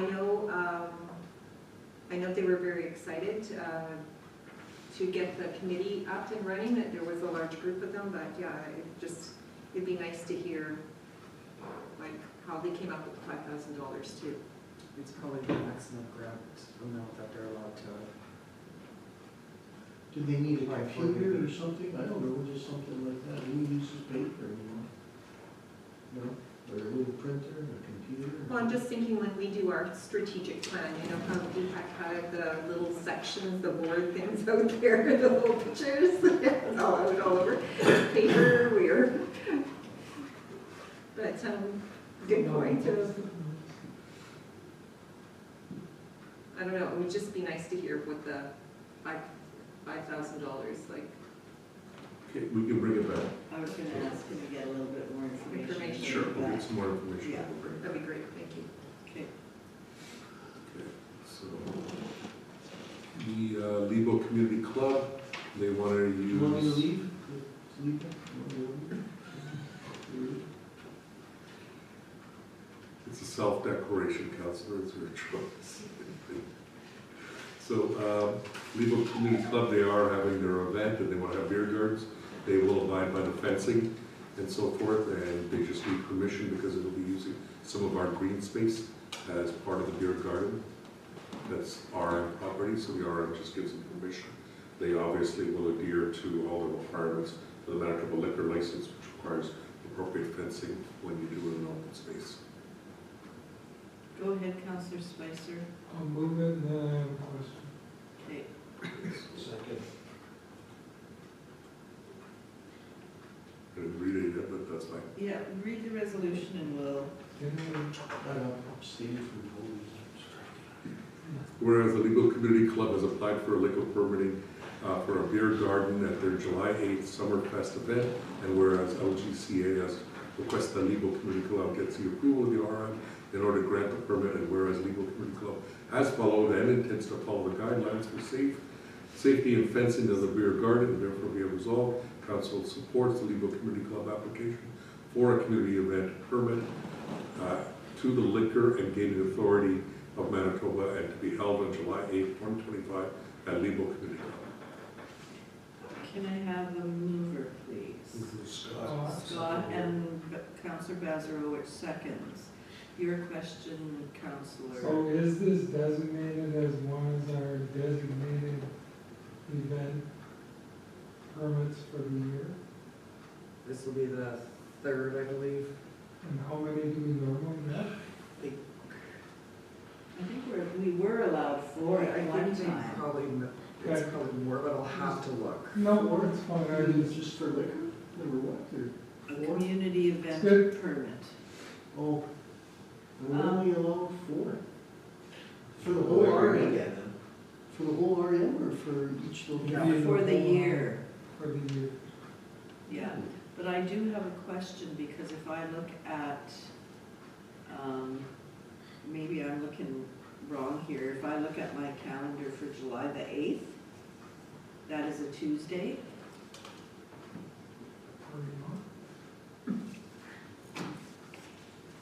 So I'm not sure that that is the date that they're having their summer fest. Well, they like to start Saturday or Sunday, I think. Just saying. And then July the 12th, they're gonna be in competition with the soccer parade. Maybe we have to table and get that Direct that. clarified. Yeah, Well, especially with the wrong date, it's really throwing us off. yeah. And then, I make a request, maybe next time you do the legal thing, you can have it adjoined with Councillor Strang, so we can both leave at the same time. Yeah, I'm not sure, I don't have it in my calendar when legal, because I know there was a sign on the highway, but I didn't pay much attention because it's so early. What is this called again? Lebo Summerfest. Legal Summerfest, let's see if it's. Oh, yeah, it would be on the,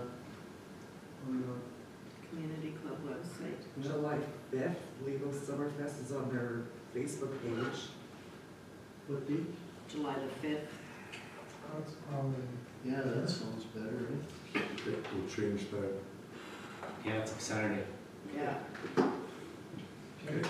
So change that to July the 5th and we'll move on. Think we gotta vote. Did we move We're gonna that? vote. or I did- don't know. We had to move it or second, or you guys just need to vote. We had a mover and a seconder. Yeah. Just to vote.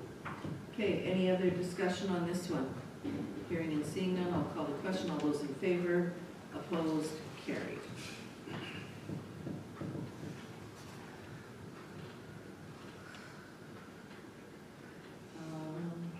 The next one is the Grand Marais Community Central Aquarium. Yes, there's work that needs to be done in order for, there's a, work for $400 per visit and $100 per visit, cheaper than last summer, and this is for somebody to come in and maintain the aquarium as well as bring the fish in and get the appropriate fish licenses. This is a cheaper program, but this time Brendan will make sure that he's there every time to manage the expectations compared to last year. Okay, any questions, comments? Okay, That's $400 a month, right? They come once a month. per visit. Per visit. Per visit. Per visit. So if you get a sick fish, you gotta come home twice a month, it's $800. I thought it was every month, it was a month, okay, sorry. It is a feature part of that building, like, Yeah. It's unique. it is. Yeah. Once it's set up and running, it's kind of cool. Okay, so this is brought in as information for council. And to be one, Go ahead, Councilor. I think wherever you go to get a quote for this, it's such a specific thing that it's what it costs to run, operate, put fish in, maintain it, make sure that it's working properly. It's a pretty intricate system, so, yeah. Well, in this other way, they're gonna take care of the turtle and everything also, that we don't have to do anything, right? Correct. So that's good. Toilet. Okay, so we'll move on to the next item. There's no decision necessary. Oh, okay. We don't have any resolutions. There's no resolution for that one? No, it's just information to council. Okay. And then the library citizen board representative. So we had two representatives originally, and the only one that's expressed interest is Megan Barrelay, and she's a frequent library user and advocate of the Gaynor Library, as well as a current board president of Kids Place Nursery School, a previous experience with other boards, and involved in planning of the South St. Clements Activity Center, and church committees, and she's a professional experience in fundraising and valuable asset to the library. So a second applicant, been identified originally, but withdrew her name. And so we're recommending at least appoint this one person. It's a very good. Yeah. Some- On the building, or the. Yeah, don't you take it away from my other committee. So, Okay. whereas the Gator Family Library, Regional Library Board has a vacancy for a citizen representative from the Arm of St. Clements, and whereas Megan Verley has submitted a letter of interest expressing her willingness to serve on the board, therefore be it resolved, Council will appoint Megan Verley as the Arm of St. Clements citizen representative to the Gator Family Library, Regional Library Board. Moved by Councillor Spicer, second please, Councillor Strang. Any further discussion? Go ahead, Councillor Spicer. So we still have a vacancy though, don't we? Yes, There's one more. we're still advertising. Okay, got a mover, got a seconder, call the question, all in favor, opposed, carried. Could a counselor do that? On the library board? There is already a counselor, Citizen. One Can I and have two two citizens. Is, two citizen reps. oh, So when you become a counselor, you're no longer a citizen. Yeah. We cease to be citizens. Okay, we're in 10.7, Canada Post, Grand So- Marais. As you may recall, Madam Mayor, Canada Post came and presented, and they looked at various options for running the Canada Post there. They have not been able to come forward, and what they're recommending is the council pass the resolution, which will allow us to start the communication plan and start to engage the citizens in Grand Marais to let them know that Canada Post is working. This gives them time to start going out and acquiring the mailboxes, the super mailboxes. Are we gonna have to hold a town meeting to do all this? We'll have to work on a communication plan with Canada Post to introduce this issue and let the community know what's happening. And we'll have to. At which point you might be able to discuss other issues that are happening in Grand Marais. That's good. And Bring we're up a there. few things. I'll be there. So- Okay, Canada Post resolution, are we gonna bring that one forward? Whereas Canada Post has advised the Arm of St. Clements that the current postal franchise operator in Grand Marais has submitted notice of resignation effective no later than August 2025. And whereas Canada Post has indicated that no viable business has been identified to continue operating the postal outlet under their franchise model. And whereas Canada Post has proposed the installation of community mailboxes in Grand Marais as the primary method of continuing daily mail and parcel service. And whereas Canada Post has also indicated a willingness to explore a limited service post point location within an existing local business, should one be identified and approved. Therefore, be it resolved that Council directs administration to work with Canada Post to finalize a suitable location for the installation of community mailboxes in Grand Marais, explore the feasibility of establishing a limited service post point in the community, develop and implement a communication plan to inform affected residents about pending service changes and provide options for feedback. And be therefore resolved that the resolution be provided to Canada Post to enable them to begin the preparations of procurement of the transition to community box mailboxes service in Grand Marais. Can I have a mover, please? Councillor Boulanger, Councillor Sutherland seconds. Any further discussion? Just to note, Madam Mayor, what we'll do is after this resolution is passed, we'll have our communications person work with them to start beginning to put this information out there. We will work at getting the newsletters and some of that information out there as soon as possible. And then we'll work with Canada Post and we'll go out to the community with them to have some sort of a session to let people know what does this mean and where would they, what are the options available. So have like a little town meeting somewhere or something, Correct.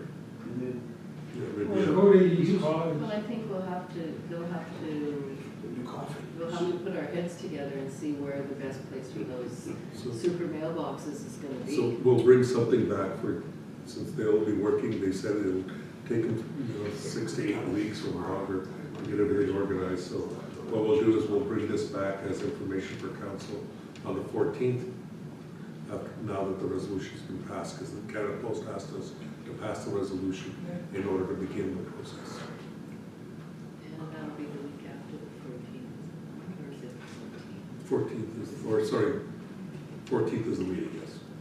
It would have been originally the 10th. 14th? It would be the 17th. 17th, sorry. That's the meeting here to pass the resolution. No, That's our next to have council meeting. further information for council as to the communication plan. Is the post office still open there? And is that staying open? Yeah, it has to stay open until this is switched over. I That's think what so. that- But August or but I think September. But I think they've given their notice. That would even be another place where you could have paper, like Yeah, paper there. a poster in as there people are saying- getting their, Yes. that there's information there from our RM also, that No mail for you, you can put a big sign. Did we finish with this resolution, Heather? We just haven't voted. Okay. Have a mover, have a seconder for the Canada Post resolution. Hearing no other questions or comments, I'll call the question. All those in favor? Opposed? Vicky, You see that, that's what's gonna happen to all these little places now. it's getting very hard. happening forever. Nobody. no, but even in the city at where Southern. people had home delivery, that Yeah, it's Yeah. gonna be it's switching gonna be over on, again. It's like, it's like the disappearance of the corner stores, all these things are becoming challenges for the RM. And for any, the next item that we have is the firefighters. And what we have here is that we want to pass a resolution for council to be able to recognize. I think it was a very important thing when the fires did occur. We were definitely, we came across quite well. It was a lot of hard work from our own firefighters. All 3 fire halls were involved, but so were fire halls from all the surrounding areas with mutual aid. They came out there, they worked with us, managed that fire, so there was no loss of property or in anybody, any life, as well as we were able to help maintain it in a relatively short period of time, from being out of control at multiple kilometers wide and long to where we are today. So Tyler and I have been talking, and we both felt it was important to do some sort of a thank you. He drafted up some of this. We created a communication plan with that, which Marissa has then implemented. So we developed a communication plan, which basically highlights putting posts on X, which is Twitter, to say that these, recognizing individuals. We do have a Twitter account. We have a Facebook account as well, and so this is to put on Facebook. We started, as you know, I sent an email to council letting you know we'd be starting this as soon as possible. But we wanted to bring forward as also, we also did an update on our website, and what we're also recommending is a letter that goes from council to the firefighters' chiefs that were involved in this. And so we would put in the fire chief's name, fire department name and address and so forth. And then we would express gratitude to those firefighters who had participated in helping, and their cooperation and willingness to move forward. We felt it was also important to probably also create a letter to some of the other suppliers. Domino Pizza brought pizza to all our firefighters and all the ones that were out there, as well as, we had some help from Snack Shack and others. And so I just want to make sure. Fort Garry Industries.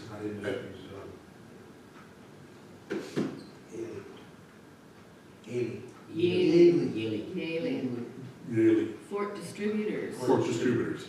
Okay, Fort Distributors that helped out. Our Public Works Department also worked, and there were many people that brought equipment and helped to keep things under control. But I think it shows that, the RLM is quite thankful the way we were able to respond, and I think it's a good thing to do so. But so we brought it forward as a resolution for council, and then we'll prepare these letters and send it out on behalf of council. So the resolution, yes? I need to stop you. I didn't notice that you guys wrote a resolution, so don't read what's on the agenda. That's, I did a resolution. Oh, okay. Read the one that you. In the communication plan at the I'll bottom? fix it. Yeah, not a problem. Okay? So, here we Very go. last Whereas in May 2025, a significant wildfire threatened the Lebo area with the Royal Responde St. Clements, endangering residents, properties, and natural resources. And whereas multiple emergency response agencies, including the East Selkirk, Narrow, East Beaches, Selkirk, Broken Head, Beausejour, Oak Bank, Sagkeeng Fire Department, the RCMP, the Manitoba Wildfire Services, Manitoba Conservation, and the Office of the Fire Commissioner responded promptly and effectively to combat this wildfire.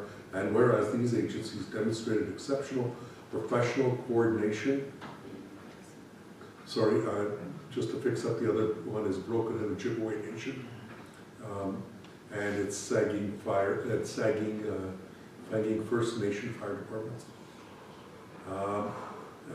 Coordination and the direction of the firefighting efforts, working tirelessly to protect our community. And whereas numerous community members, businesses and organizations, including Force Distributors, Snack Shack, Domino's Pizzas, firefighters, families, local residents, and RM's Public Works team contributed significantly to the response efforts through various forms of support.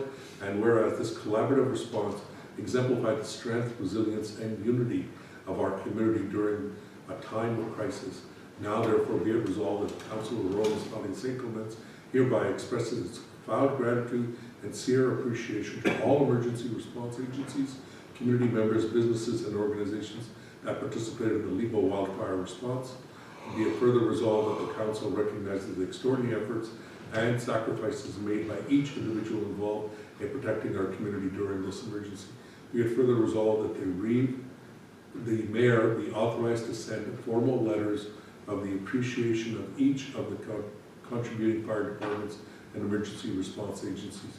Be it further resolved that this resolution be prominently displayed at the municipal office and shared through appropriate public communication channels to ensure community-wide recognition of these heroic efforts. Okay, can I have a mover, please? Councillor Strang, second, please. Councillor Spicer. Any further discussion? Hearing and seeing none, I'll call a question. All in favor? Opposed? And that is carried. So we're gonna send a letter to the fire commissioner? Yes. Thanking them for their involvement, because they did make things available, like conservation had their helicopter that was working with us, you know, the fire commissioner's office, I think, sent people over. They were in constant contact with Tyler. Well, I see their trucks going down the highway, I see their trailer and their trucks going down the road. Okay, so the next item that we have is the Selkirk Weed Control District is proposing that the Arm of St. Clements enter into a noxious weed service agreement. And so the intent here is with Manitoba Infrastructure. So the Arm of St. Clements will get into this, and then the Selkirk Weed Control District will then spray the weed control on provincial highways. We will pay the Selkirk Weed Control District and then get refunded back from Manitoba Infrastructure. This is already being done this way in St. Andrews and other places. We talked about this last year a little bit, that there's been that the Selkirk Weed Control could do this, but they need to be paid at a regular time, and then we submit a bill to Manitoba Highways at the end of the season, and then they'll reimburse us. So it's on 100%. PR roads they're gonna spray? Correct. Yeah. And then, On provincial roads, yes. and then you're gonna do billing? Yeah, Right. correct. It's just that we become the interim financer for the Selkirk Weed Control because that was their challenge. With a bridge? The bridge? Bridge financing, yes. Yeah, bridge financing is probably a better term. It is a better term. The agreement definitely helps us to create a consistent standard on provincial highways and municipal. As you recall, there was a lot of challenges when they came to present to us. So we brought forward an agreement, And so today is just the ability to be able to go out and sign this agreement. The big issue was that this agreement, it came to us at the very last minute, and it needs to be signed before the end of this month. So we've brought the resolution forward, whereas the government of Manitoba has offered to enter into a master service agreements with the rural municipality of St. Clements for the purpose of controlling noxious weeds along highways, Marlborough roads, and service roads located within the municipal boundaries under the provisions of the Transportation Infrastructure Act.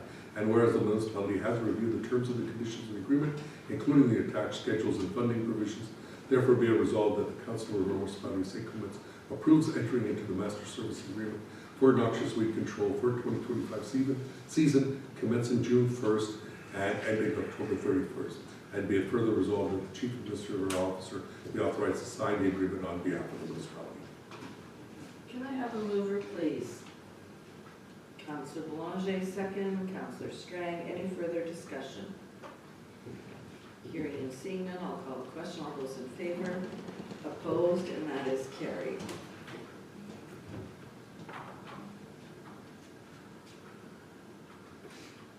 Okay, so Okay, the next item is the homeowner's affordability tax credit. correct, Madam Mayor, I just moved to a different screen so that I can show you what's been happening on that one. So the home affordability tax credit, as you may know, it's hit the news quite a bit. There were several bills that were sent out, and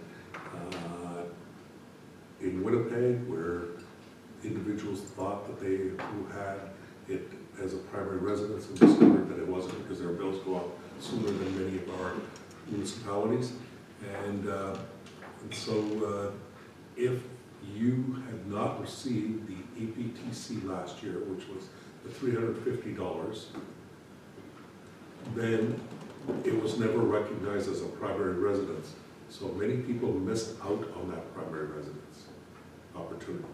The province of Manitoba at the time said that this was a communication error and the issue was with the municipalities.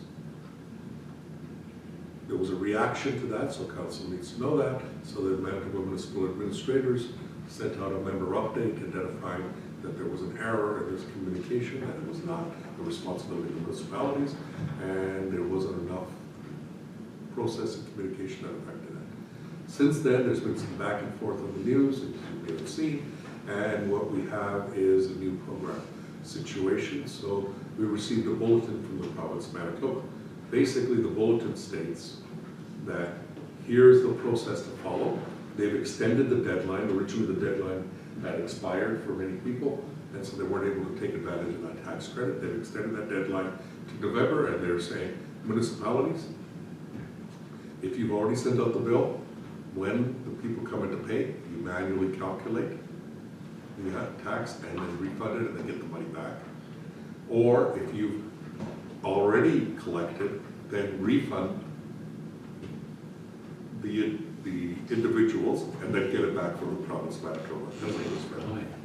Process. So you don't know yet, because you never sent our tax bills on, so you don't. For us, as soon as we found out when the first issue occurred, when the province of Manitoba said there was a communication error, we had a meeting in our office that day, and I walked in, and the staff had already been prepared, and they had prepared a website.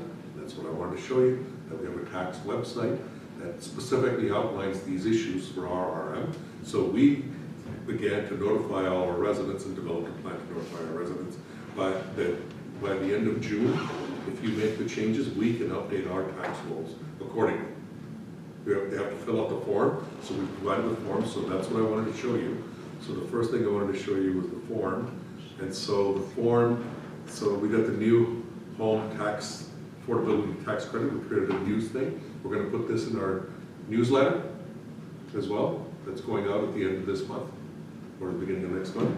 So in the newsletter, it'll explain what the situation was and how you need to check your taxes. So if you check your taxes, last year's taxes, and if you had the $350 already taken up, then, and this is considered your primary residence, then you should go in there. If you have multiple properties and you've never seen the $350 on any of them, then identify one of those properties as your primary, so you get the $1,500 rebate. There's a form, we've identified the location of the form. So you'll never get that, if you missed that 350 before, you're not getting it back? Unlikely. Unless you just come here and, No, they would tell you to do it on your income tax. Well, they'll tell you to do it on your income tax, that you should have put it in your income tax, that you didn't get this property tax rebate to get that deed refund. I imagine if you contacted Revenue Canada, that's a good question.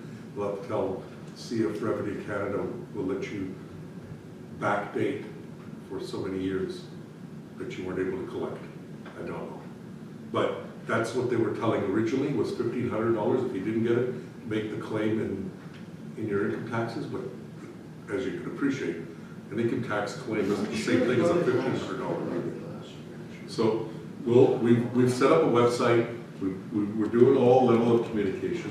This also helps to, now that we've got people directing towards this website, we can also use this website now to communicate all the other details that we've talked about, the changes in school tax and so forth, and putting in our level of communication, so that now we have an actual location that everybody can go to.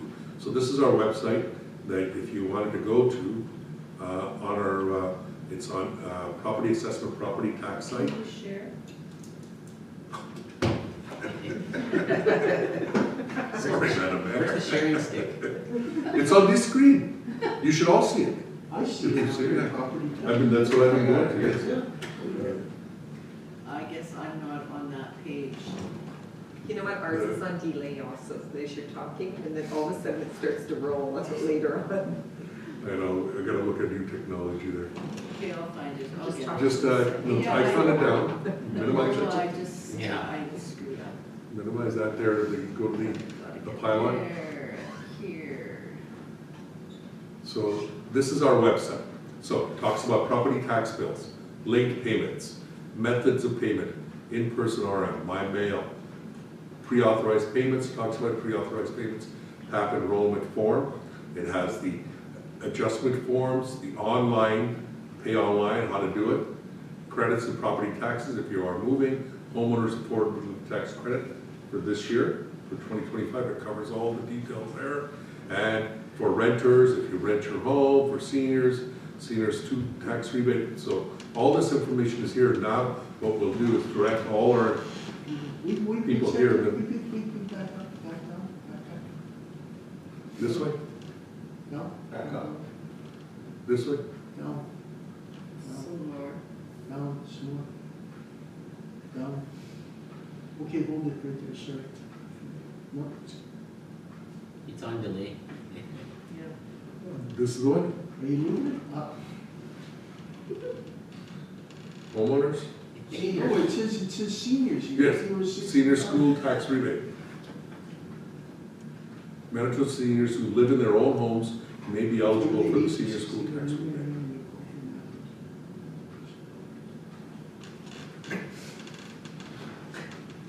I have a question. Go ahead, Counselor Spicer. So just so I'm hearing this correctly, so let's think about this for a minute. So you put this website together, which is good, and we'll probably need to add some of the school stuff on Correct, once the excitement starts. yes. Are we thinking of putting an insert in with the tax bills? We still are. Okay, good. And I just want to make sure I heard you right. So what's going to happen is our tax bills usually go out in July or August, Yes, but they've given a deadline till November the 15th, which is 2 weeks after our deadline for paying taxes, right? Because it's usually October 31st. correct. And they're Somebody- saying that we've got to manually do their rebates for them if persons are not, right, have not filled out the form before our bills went out. Correct. What they are saying is, there are some municipalities like Winnipeg, and others, I think Selkirk, have already mailed out the tax bills. So some are due in June, some are July, some are due in October, and so forth. They're saying they're giving people a chance now. They've extended the deadline to go to November. Until November, people are able to come back to the municipality who would have paid the full amount of the taxes to get the refund back from the municipality. What they're also We saying got is, a right to check. correct. And then we get the money back from the province.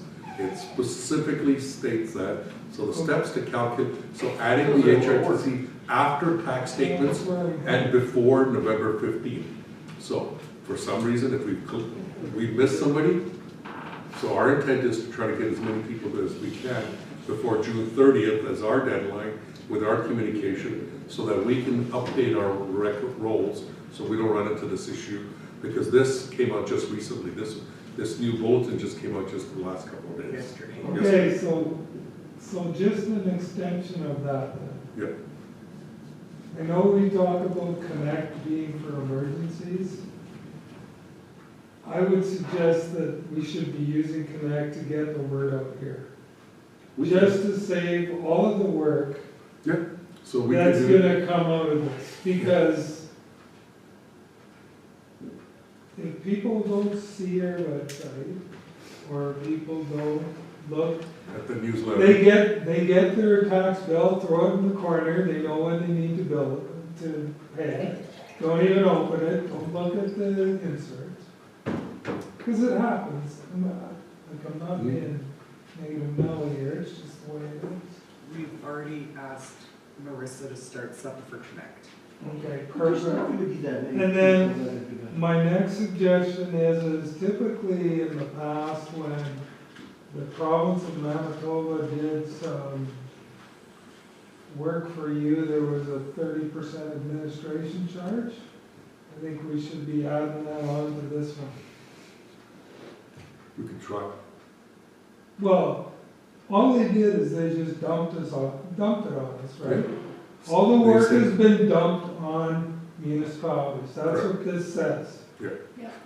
And so they're saying is, you're giving everybody $1,500 for, but you have to see what the school tax is, and if it's less than $1,500, then give them what the school tax is. So we have to verify all that. And so the thing is, for us, it's October, right? So we could have people coming in, so we could have two things. We could be communicating out there all through June, July, and told people to let us know by the end of June. July comes around, people are still, but they're allowed to go wait till November. If somebody says, I'm ignoring whatever the municipality's telling me. Yeah. They show up in October, Yeah. and they go, I'm allowed. Now, we gotta spend the time to verify. Are you allowed? This is really your primary residence. And then based on it being your primary residence, then we have to rebate. So, what are they saying? So Confirm really- that the applicant is the same owner that was indicated on the property tax bill. If not, a credit cannot be issued by the municipality, and the owner may have to be eligible for claim through the income tax. Manually calculate the credit for the property using the steps. Provide a credit to the property owner's account if they have already paid their taxes for 2025. And Manitoba encourages us to issue a refund check. Yeah. And then claim reimbursement for the credit for the municipalities will be provided with a form to submit to claim the reimbursement for credits issued on Manitoba's behalf. So then we have to track all this, there's a significant amount of effort. And then anybody that's ignored any of our police, they still are entitled to show up at our office and ask for the money. Yeah, but another thing too, just say if your thing was in July or August, and you could ignore it till November and not pay any penalty either, because you get that extra time, no? No, you gotta, No, if you'll you, still have okay. penalty. you have to pay the full amount. Yeah, all right. And then if you paid the full amount, then you realize, I should have been entitled, they've given you till November. So what if I come in here and I say, listen, it's not on my bill before it happens, Yeah. then you can take it off? If you come in here and say it's not on my bill, I should be in my bill, there's a form to fill out for the property tax. They're telling us to manually calculate, but they haven't figured out yet. And I don't see in this, we have to verify are they actually, because right now, you have to fill out a form that goes to the province, so are we gonna be collecting money and then refunding it afterwards? I So don't know. when I We're get probably my doing tax that. bill, I'll know if I get the $1,500 off. Oh, yeah. But you want to address it before that. But yeah, we're trying to get people to look at last year's tax bill. Yeah. And see if we got it on I'm that. gonna dig through all the boxes and find it. I have one more question Go ahead. that further exemplifies my frustration. We're still talking about $1,500 here. I thought in the throne speech it was $1,600. Yeah, So when does that take place? When does what, sorry? the 1,600. When they Next did year. the budget speech, Next year. they said Remember? 1,600. But It didn't say next year, it said 1,600. But there was a bulletin that came out eventually afterwards because we had this discussion before and we didn't know what I had said that I didn't clearly understand from the speech, whether it was gonna be this year or next year. It is actually next year because they came out with further clarification on this, on another bulletin, a couple of months later, So or a month later, I'm not sure. I'm wondering if we shouldn't be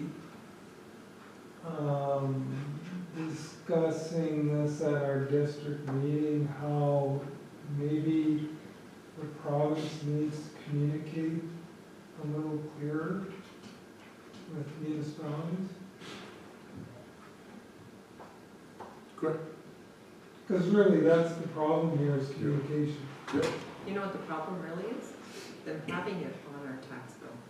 We should get back to the. Exactly. Well, I have that written down, but I want to talk about that later. We were close, right? Yeah. Now we don't. We were very close to having it on. Mhm. 2 years away, Yeah. basically, two different tax seasons because it was going at 25% per year. You know, that would be a big eye opener for residents. You know, 'cause then they really see what we work with and what the school boards really do because. But I am- people realize- I'm fairly upset with this. Like, this has just dumped a bunch of work on us, Yeah. Mhm. on our Great staff. stuff. It's not helpful at all. Okay, so that was brought for information. And no resolution is needed unless council wants to pass some sort of resolution. Talk about that if you want. What's next? So, Cal Tire Fund, we received $18,000 for using used tires in the play structure at the activity center. And so this is the agreement, they needed it signed by May 31st. And so we brought it forward, we're gonna sign it and move forward. It did sit on my desk for a week, I apologize for that, And that's the amount we asked for? yes. Nice. That should cover, there's some stipulations that we need, but it's great news. We'll be able to now fund the agreement, and all I need is to sign it.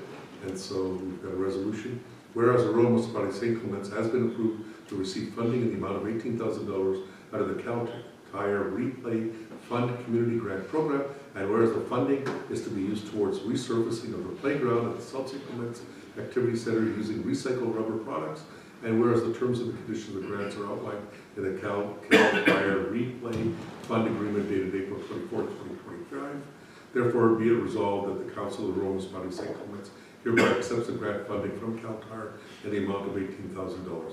And be it further resolved that the Chief Administrative Officer be authorized to sign and return the Cal Tire funding agreement on behalf of the municipality. And be it further resolved that all applicable documentation, including project report, signage, and fund release requests be submitted to in accordance with the agreement. Can I have the mover, please? Counselor Balzarowicz, Counselor Spicer seconds. Any discussion? Hearing and seeing none, I will call the question. All in favor, opposed, and that is carried. Okay, so now what we have is a construction contract, and this is for the landfill cell expansion.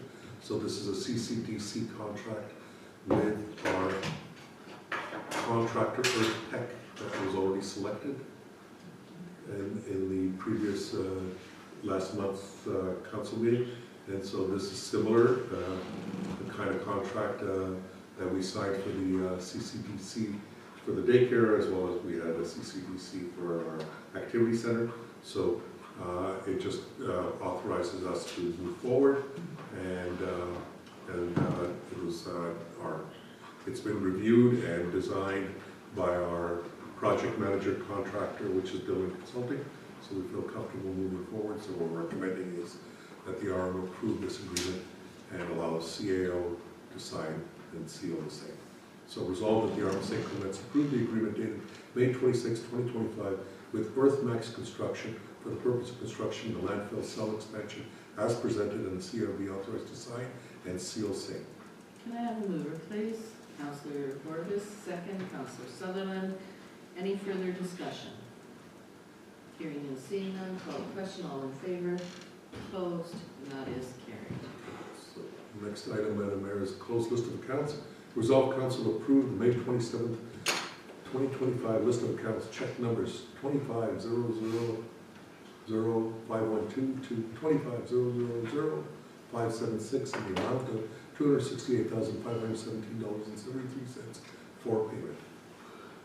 Can I have a mover, please? Councillor Spicer, Councillor Corbis, seconds. Any further discussion? Questions, comments? Hearing and seeing none, call the question. All in favor? Opposed? That is carried. And Go ahead, Madam Mayor. communications for information, was there anything jumping out at anybody? or Municipal, did- sorry. I apologize, I'm rushing. I apologize. You go right ahead, rush. I gotta get out of here too. I bet you're gonna talk about this municipal operating grant. Correct. So we have the municipal operating Manitoba growth refund and payment, and so we get the municipal operating grant. It identifies how much money we're getting. So we're getting $1.4 million, approximately $1.46 million. And our first payment is 1.096, representing 75% of our annual grant. Wanted to highlight that one for you. And then I wanted to highlight the bulletin for municipal operating grant for and in here, they mentioned the $1,600 grant, as I recall. Go ahead, Councillor Spicer. Talks about this 107,000. Correct. How That's the other long one. is that? Like Yeah. we're getting that each year for how long? 5 years. 5 years. Yeah, so that was that when we weren't sure that it was $800,000 a year or 800,000 approximately, depending on population and how they were working it, to what it is. So this is the number. It is 107. So we're confident that that's the one.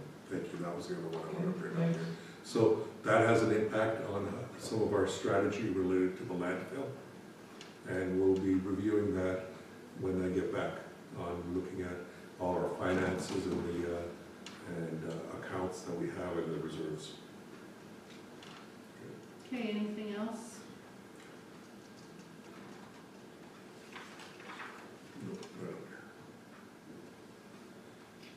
Okay, so then we are down to council reports, and I'm going to start with Councillor Spicer today. Thank you, Madam Mayor.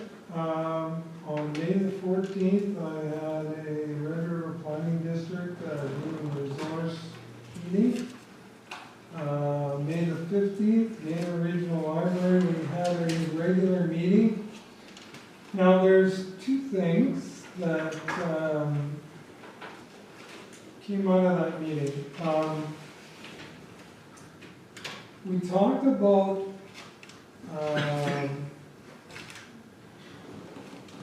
capital funding program for libraries. There is nothing right now from the province.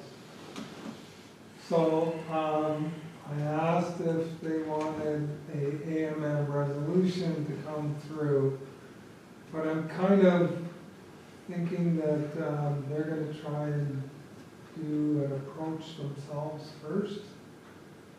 And the second part of it is I don't know if that really affects the whole of the province, but I guess if there was a funding program, anybody in the province would use it. So I'm just throwing that out there. Our strategic plan is in final stages after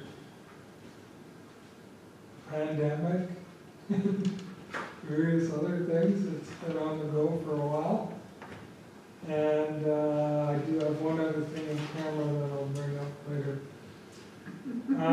May the 21st, Red River Planning District, we had a regular meeting.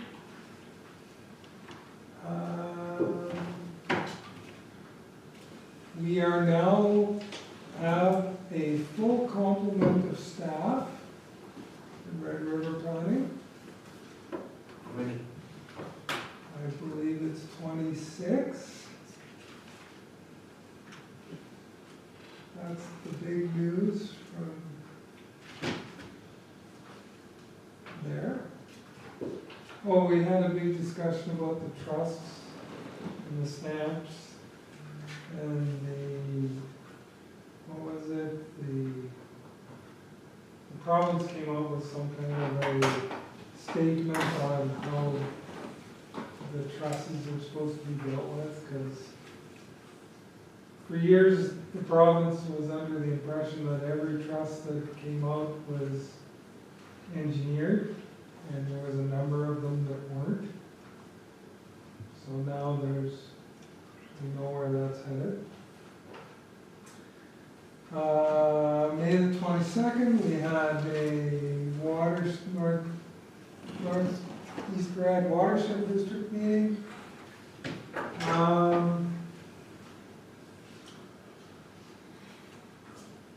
Not much there, it was just a regular meeting.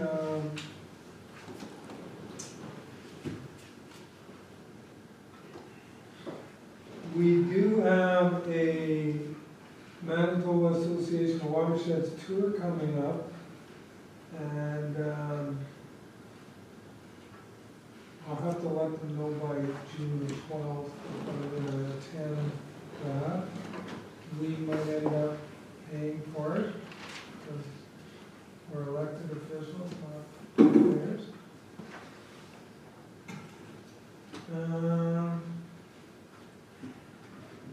And then on May the 23rd, I attended with our mayor and our CAO a John Q meeting, which they gave us some project updates, and that's all I have, unless there's any questions. Thank you for that, Scott. Councillor Bezrowicz. I have nothing to report, so. Okay, Councillor Horvis. The only thing I have to report is the dinner that I went to with Josh. It was pretty good. It was pretty good. You guys said it was very good. Yeah, it was very good. Got to learn a lot more about the silica sand thing, talking at the table there. And it was kind of neat, we went to the table and there's two guys from Broken there sitting there. Okay? Sitting at their table. Yeah, so. Yeah, and the only other thing I have is on May the 31st, I'll be going to the Gull Lake hot dog show with Councillor Sutherland. Just to let you know, we're not here next time. Are you guys going together? We're going together and we're gonna have a great time. Are you picking me up? I'll Do we pick get you to up. shop, or am I driving myself? No. You're asking me.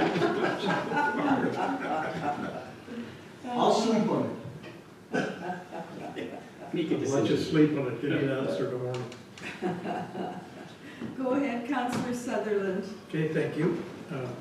May 21st, Councillor Sandra Strang, Rob Belange, and myself attended the meeting at the Memorial Hall about the Salford Bridge. The officials there kind of let us know that they are going to just reconstruct, rehabilitate, I'll say, the old bridge. That's what's going to happen, to give it some more, what was it, 15 years, do you remember? Yeah, 50 or 15? 15. 15. So there is plans, there still is plans to build a new bridge. whenever that's gonna happen, I don't know. Ain't gonna get But any it is gonna be, it is gonna happen sometime. But right now, the old It's bridge, refurbished. and I asked when it would be, it's gonna be in 2 years' time, they'll start construction. And it'll take 2 years to complete it. Are they gonna shut it down? I asked that question, and they're going to, like Lockport, try and keep a lane out open. There will be times in the construction when it'll have to be closed, which makes sense. But for the most part, they're gonna, yeah, try to keep it one lane open for traffic. But, It's gonna be tight. that's what's, well, it is gonna happen, Yeah, first before the new bridge. And May 22nd, that is Zoom meeting, a MAR Zoom meeting. And that is it. okay, going back to the bridge, did they say anything about sending a report out to the municipalities or anything? Cause No? Yes. like They did. so many of us Yeah. weren't there. I mean, I would have really liked to be there, but I had that planning meeting, so. It was very hard to hear there Yeah, because they didn't have mics. People were, and they didn't expect the amount of people that showed up, and people were complaining because it wasn't well advertised, but yet they must have had 70 to 100 people there. They were just kept on pulling chairs out, Yeah. pulling chairs out Where was it at? at the Memorial Hall. We had actually a letter in our mailboxes here in East Selkirk about it. Yeah. But of course, I didn't see it until after the event anyway, So that might have been a short yeah, time that they Yeah. didn't give any events. that's right, so. Okay, thank you for that, Dave. Go ahead, Sandra. May 14th, I attended with the mayor, Selkirk History Night, and their speaker was Gordon Goldsboro. It was excellent. Everything that he spoke about is always so interesting, even if it's about the outhouses of how many that they go look for in Manitoba. He's written 3 books. the He- outhouses. Yeah, they do different things that he features in his books, and they go and see, whether it's old schools, how many, and he always says an assignment for everybody is if you have something like this in your area, in your municipality, please let them know. They do keep track of it. So, they have old schoolhouses, they have brick outhouses. There was just, There's a saying about that. yeah, there. Built like that. Call it a little different. It was very But it was interesting, really though. nice, they had a silent auction, everything, it was a good thing. It was a good thing for, like, it was a great fundraiser for Selkirk. So For the heritage. Manitoba. yes, he goes all over Manitoba, they Yeah. actually have, what is it called, the relic run, that they take old cars, so they took cars from back from the 1930s, and they drove them down the old Trans-Canada Highway. They just do all kinds of different things, but he's really big into history, so. May 21st, I also attended with Councillor Sutherland and Councillor Belanger, the phase 2 of the provincial public stakeholders and engagement on the Blue Bridge. Yeah, like we said, lots of people turned out. Later on, I was standing with the CAO of Selkirk, and he did call one of them over and told them that it would have been nicer to have the arm of St. Clement's Council and the City of Selkirk Council and sort of have a little mini engagement first before having that, just so we would have a little bit of heads up. They had 6 different options. Councillor Belanger can tell you which one he chose there, but they did give 6 different options, but at the end, they are going to restore that bridge. And they said even if it's there for foot traffic and for bicycles, they said it still needs to be restored. So that's their thing that they're going to, I don't know what they're going to choose for going down the road, but I know Dwayne had mentioned to them that it would have been nice for them to meet with the both of us to, just to go over things first. This is their way that they're going, like once they have a public open house, so.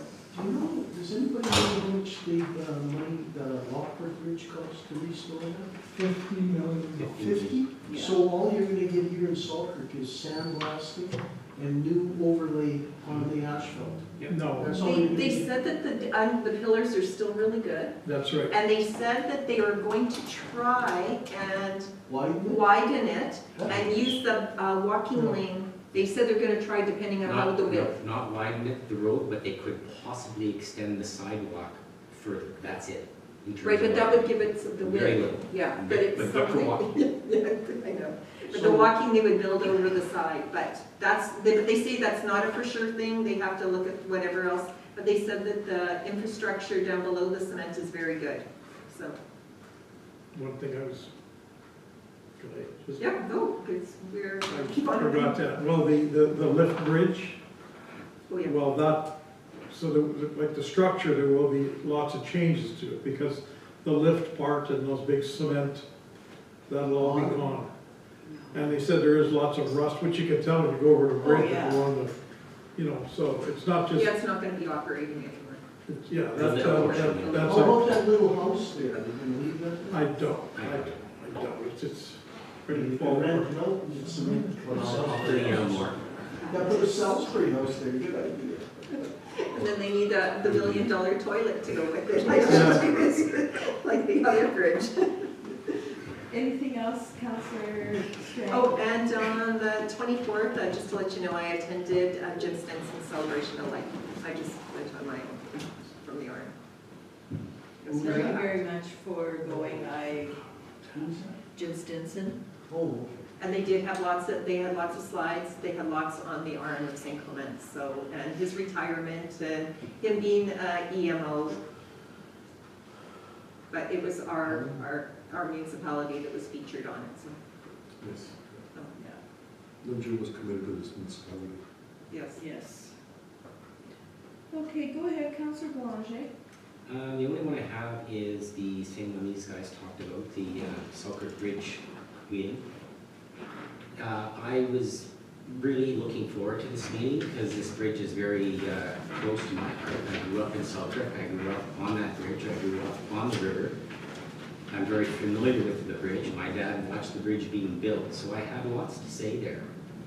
And I wanted to make it clear to the group that whatever decisions are made, this bridge needs to be left intact and in place because it's one of a small handful in our nation in regards to a lift bridge. Very few around. You could tell it was a typical provincial government presentation in terms of they had all their chloroplast boards laid out and they had all their, in their mind, their visionary views on what wanted to happen, and they kept saying that they were here to consult and to get this group together so they could get opinions and whether to refurbish or replace. I can tell you that the majority, if not 95% of the people in that room and other rooms that fill up will be the same, that the bridge needs to be replaced in terms of a new structure. Forget about dumping $40 million or $30 million, whatever it is, into an 88-year-old bridge, 88 years old. They kept saying that the structure was sound. They also indicated a lot of information that didn't really make sense about how it's going to take 10 years to get DFO permits, to get provincial permits, to get federal permits. Talked to Dwayne after, and him and I both agreed that there had been bridges built that were priorities, that permitting came within 2 years. So that's out the door. I disputed that and others disputed that. They had all kinds of options of where the bridge could go, but there's only real two viable options where the bridge can go across, a new bridge, and that is right at the old bridge to the right, entering onto Clandeboye Avenue, which would become the new Eaton. They had other suggestions to the south that went all the way over to Strathnaber and all the way through, and a whole bunch of land would have to be expropriated. So everybody in the room was upset about that. They don't want to go south. The only way to go would be where the old bridge is. Construct the new bridge, and while the new bridge is being built, let us still use the current bridge, and then when that new one opens, you close this one, and you leave it there, but don't rip it down. widening can't be any wider than it is because the cement pillars are only that wide. The only portion that could be slightly widened was the active transportation part, the walking. So I just found the meeting, it was a Band-Aid solution. They're adamant on putting all kinds of money into this Band-Aid solution, when what they should really be doing is focusing on federal grants and trying to start with a new bridge right away. And I think the sentiment in that room was, give us a new bridge. We don't want a Band-Aid solution. The last thing I'll say is he made a comment about how they wanted to spend all these millions of dollars anyway because it would be needed even though it was a foot traffic bridge. And I said to him, excuse me? You're telling me that you're going to pump in $20 to $30 million into a bridge anyway because it would be required if it was just a footbridge? There is cement trucks and 30 tons of material going over that bridge every day. It shakes. So you're going to tell me you're going to spend millions of dollars just for an active transportation bridge? That's what they were trying to tell us. It didn't make sense. The bridge doesn't need $30 million for people to walk on it. Anyway, that was it. It was an interesting meeting, and there'll be more. Sure it was. I guess the question I would have is when we talk about the foot traffic, like, did they say anything that there would be more foot traffic on that bridge, or? No, they just said once they do go down the road of a new bridge, which could be 10 years from now, Right. they would spend the millions of dollars on the old one, even if it was just for foot traffic. And we're saying you don't need, That makes no sense at all. no, there's cars and trucks going over it now. Why don't you spend millions of dollars for foot traffic? Well, just to sandblast that bridge, I'm sure that's gonna be big money. Well- Just the height of it and all that's gonna be, I don't know how many million would be to do that. So once it is refurbished, this is really what I wanted to ask, once it's refurbished, are they still gonna allow all the cement and gravel, loaded gravel Yes. trucks to go over it? So that was the concern of a lot of people, and the only way to mitigate or slow it down, which is gonna take a lot of time and effort, is DOT is gonna have to spend time watching, but they're only gonna be there for a few days, and they're gonna go, they got other things to do. RCMP got no time to sit there. That will continue. They say they're gonna try to mitigate it, it'll continue. And remember, the It's bridge is legal though closed. right now. It's illegal. Yeah, They have to put a weight restriction on it, but it's something we're going to. yeah, and remember, for the next 2 days, the bridge is closed from 9 till 3. For the bridge, or 9 till 4. But we'll be 3 or used to 4 for the the next next 2 15 days. years at least. They did say also about putting lights, because that four-way stop holds it up, and that's what holds traffic on the bridge. And Dwayne said that, yes, they did, when they were redoing the street, that they did talk about it, and nobody wanted lights there, but everyone's saying that that's what holds the traffic up over the bridge anyways, that when traffic's backed up all the way close to The State Fund yeah, corner. that it ends up that it's because of that four-way stop. So, but they did say they were gonna send to each one, to the city and to our RM program and the presentation, so. We need more lobbying to the provincial government that we want a new bridge. I think the more people that band together, and they're gonna start after this, because I think everybody left that night, and we're gonna go tell their neighbors and everybody else, we need to lobby the provincial government to do not go down the road of refurbishment, just put funding in and grants for a new bridge. Give us a new bridge. This is ridiculous. And in the document that came out a couple of years ago, Deepak, when that was first mentioned, was it a refurbish or was it a rebuild? They weren't certain. It was a refurbish, I think. I think it was probably refurbished, I don't think they've ever said number. And then they spoke about too, the population on this side of how there's more and more developments coming. And with Selkirk being the hub, so many more people are gonna be using that bridge too. When it first came out, it wasn't a refurbish. When we first had that Zoom meeting, they said they wanted to gather information, they were gonna have a public open house, which this was. Right. But at that Zoom meeting, they didn't indicate refurbished. They said we're gonna be open to various options. It could be either refurbish Yeah. or replacement, but we haven't pulled the trigger on it yet. We wanna, so that's what I'm saying. When we went to this meeting, it sounded more like they've already made a decision, but in that first Zoom meeting, they said it could be either or. Yeah. Similar to the roundabout at 44 in Henderson.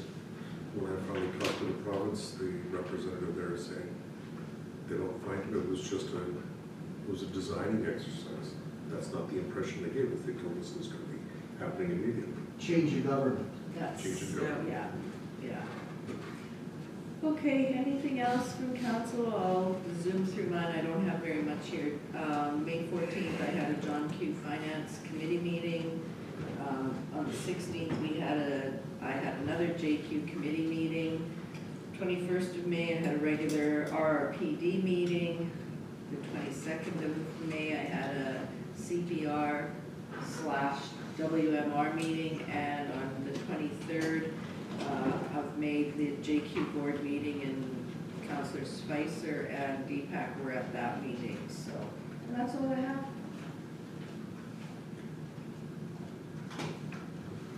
Thank you, Madam Mayor. I've got my report to bring forward for council.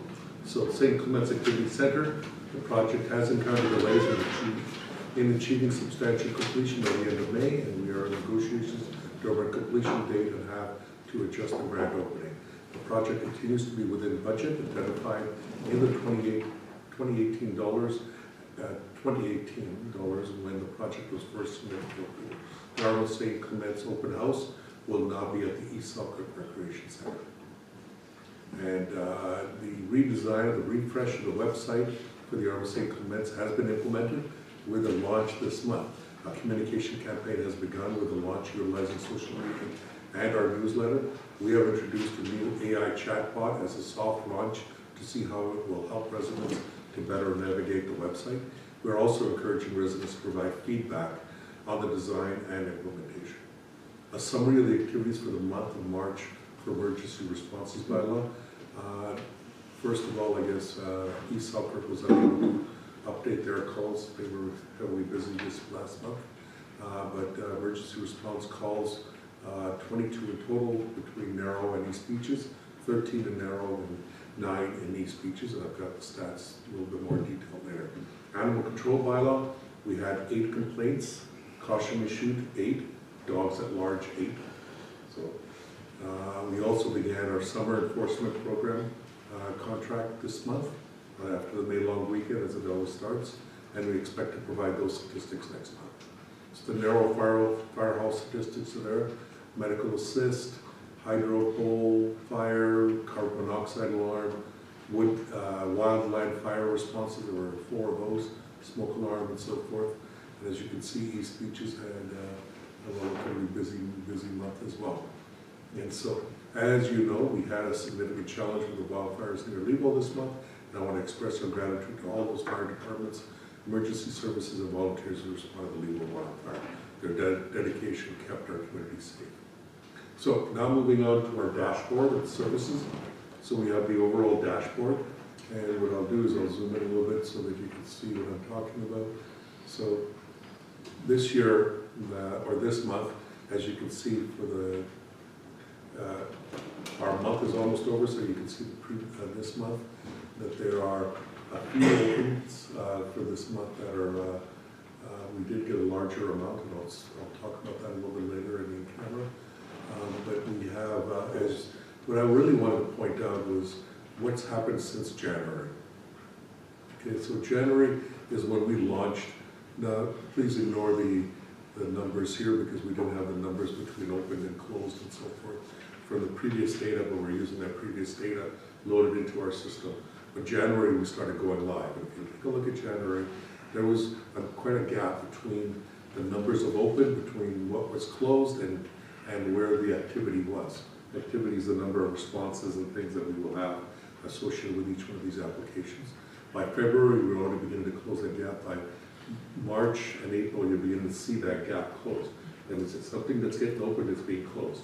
That gives us an opportunity to start exploring where are these outliers and how do we deal with them, and I want to start encouraging more and more. So to let you know, I'd like to maybe in the next few months get you using that application more often as well, because when you send me something now, what I'm doing is when I forward on to staff, I ask it to be put into Service Tracker. Even if you don't receive the email, if you did it, then you'd be able to get to receive the emails as part of that.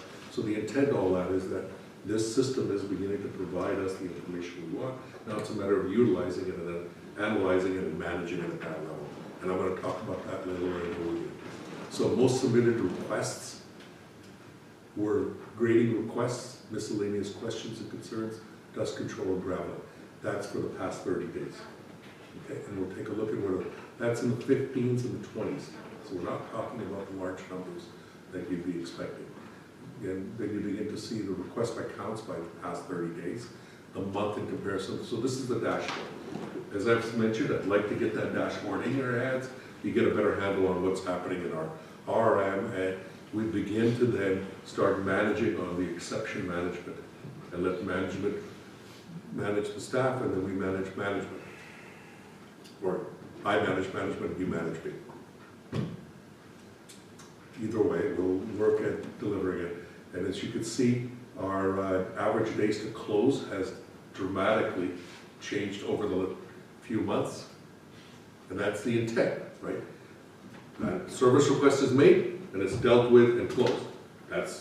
And so what's happening is there are still some people that are making telephone calls, not asking it as a service request, saying that they made it, but as I hope some of you can attest, when you've contacted me on some peculiar situation, if I've looked into it, we can tell exactly when those calls were made, when they weren't, what we did, and I think Councilor Boulanger, there was one that was made several claims with you last month, and I provided you the information that said, look, this is what actually happened, and this is what's beginning to happen on some of these.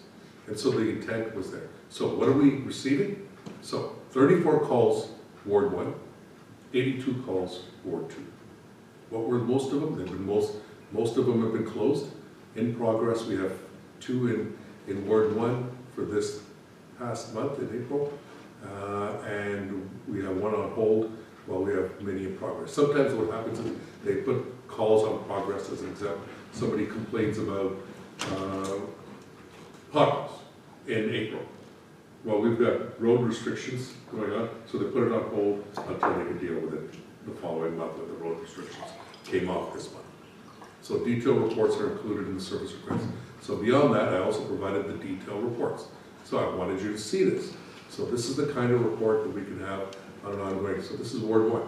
So you can see we had 5 frozen culvert calls in April. Okay, so we had plugged culverts 5. So that was obvious, like it was April, we had that was, the weather was changing for us, right?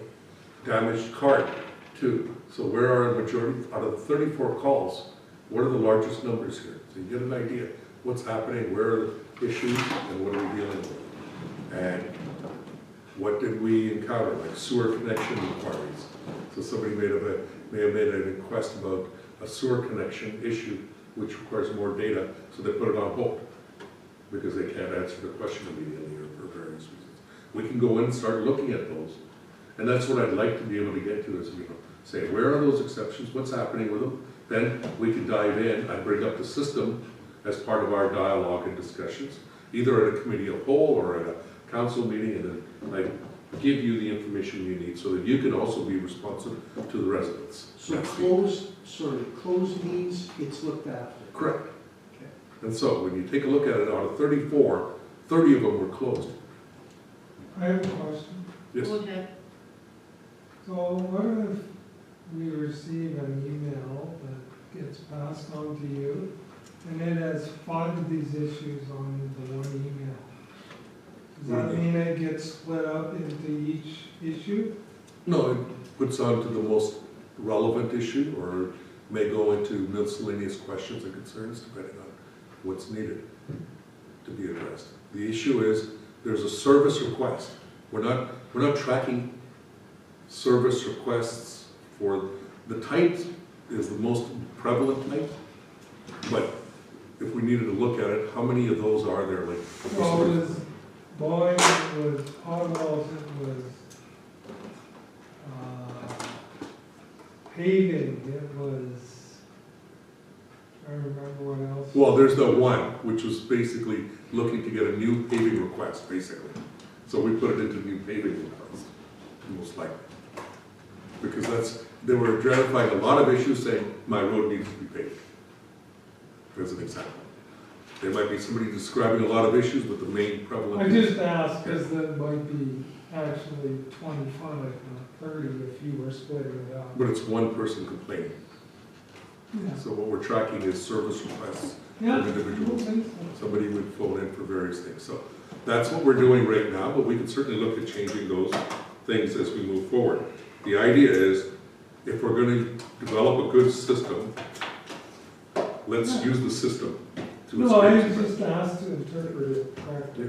That's all. And the next one is the service request by Ward 2. So let's take a look at those. You noticed there was no requests for potholes here. Graveling was identified in April. When we couldn't have done graveling, road restrictions were up. Well, when you guys are getting all those emails about all the roads being in such bad shape, like I drive a lot of these roads all the time, and I never found them in bad shape at all. I found them soft where the school buses were going, and the fire trucks screwed it up because there were a lot of traffic. But the roads have been graded, they were in really good shape. They've been just done again around the legal on that, so. Yeah, we just finished the grading, we're starting the graveling. In the next day or so, they're gonna start the graveling program. They just, we finished the grading, that was needed to be done, because then we'll start the graveling, and what are the next big complaints that come as soon as you finish grading? Dust control. So this is what we can learn from, is what do we do, what are the causes for those, and how we're trying to get ahead of them, if we can. Yeah, I think before they do dust control, that there's a couple roads that need to be driven down to be graded again, if they did grade them. They have, Well, I think somebody should be driving down them and checking some of the roads. somebody is. Chris is, and others, and Okay. but it's like what you two just said to me. I need to get an understanding. and you We're know, talking I'm about hard service on levels. public works. We're talking on service levels. Some people are saying they're good, they're acceptable, and some people I'll aren't. tell you a road. We're putting too much down on this. Yeah, I'll take a Yeah, drive down that there. one. I think we should, And so, what we have is the recreation programs. So we have graveling coming in, water and ditch or drain, these were some of the highlighted. So where you could see, what are the total numbers that we're getting? Okay, out of the 82, a lot of these are in the ones, right? Potholes, 1. Property damage, 1. Submit a meter reading, 1. So This is- property damage means we damaged it? I mean, Yeah. the RM did? Okay. Or in some cases, it might have been, we had a situation that on a provincial road where they put out the garbage cans, damaged when the snow clearing, we're still getting a complaint. You know, so we're managing all that, but the point is, I'm trying to get to the thing that every complaint that's coming in, I want a tracking and so forth. I've shown you the level of tracking we have, so if you want to know what any specific one, we can. And look at the details on it. That's the intent, so that we can become more reliant on it. I do have a much more detailed report, another one, for this month. Take a look at, comparing how many did we get. I'll give you an example.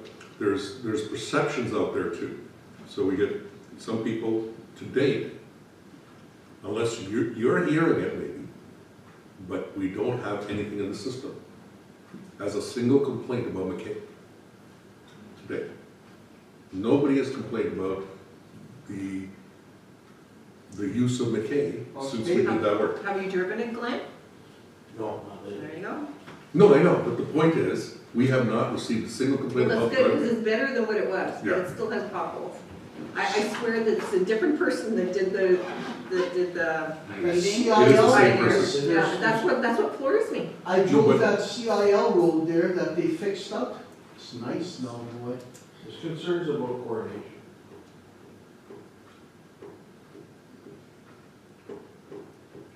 We can discuss that. And so, there's my. Thank you for that. Go ahead, Rob. Deepak, would it be worthwhile, for the mayor or you to write a letter to either the Premier's office or the Minister of Heritage's office and write a letter with regards to Lockport and Edgecourt in terms of these are the kind of things that municipal council and mayor can do for a developer to assist, to help, to lend support.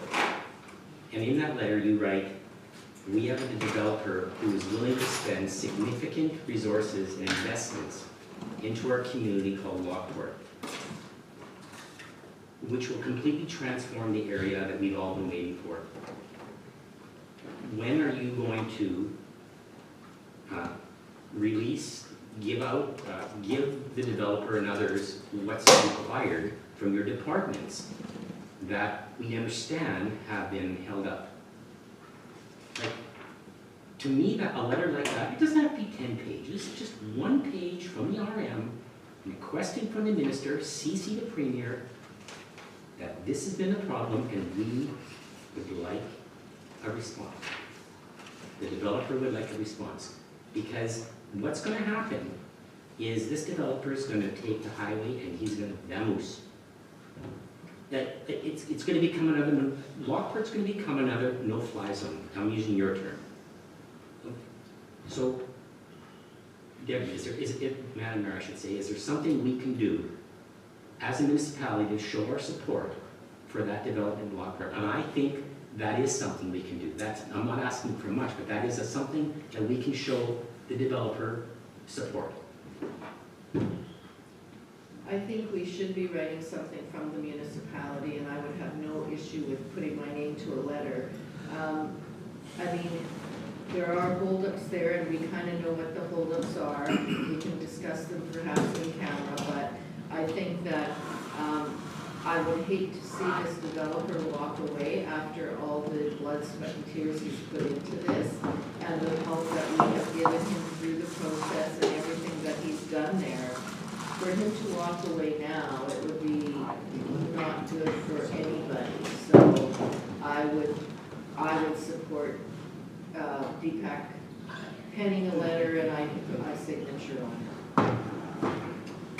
it. I just think you have to... You want to give me direction to do or letter? If I could suggest that we recommend administration if council agrees that our administrator draft up a letter to the province, to the Minister of Heritage, which I believe where some holdup is happening, and for all intended purposes, I would CC the Premier's office, because I'm not naive to the fact that you know, if we send a letter to the Premier's office, he's going to read it. No, his staffers are going to read it. But at least if it gets there, and it's just a letter drafted up talking about the significant investments that this developer is willing to do, and that we need and we don't want to lose it. And I think Mr. CEO is good at writing those types of letters. I'll write the letter, so pass the resolution, seconded and adopted. But you have to write it personally, you can't just. Just direct me to No, write a I letter. no, I'll have to write it myself. Yeah. Okay, There's so no I think dance spot. we're done with committee reports, other than, are you done yours, Deepak? Your I've committee done my report? report, so we just have a resolution from Councillor Boulanger Yep. to submit a letter. Right, We I'm need a gonna ask seconder. Heather if she has anything she wants to share, and then we'll do the resolution. Do you have anything you wanna share with us today?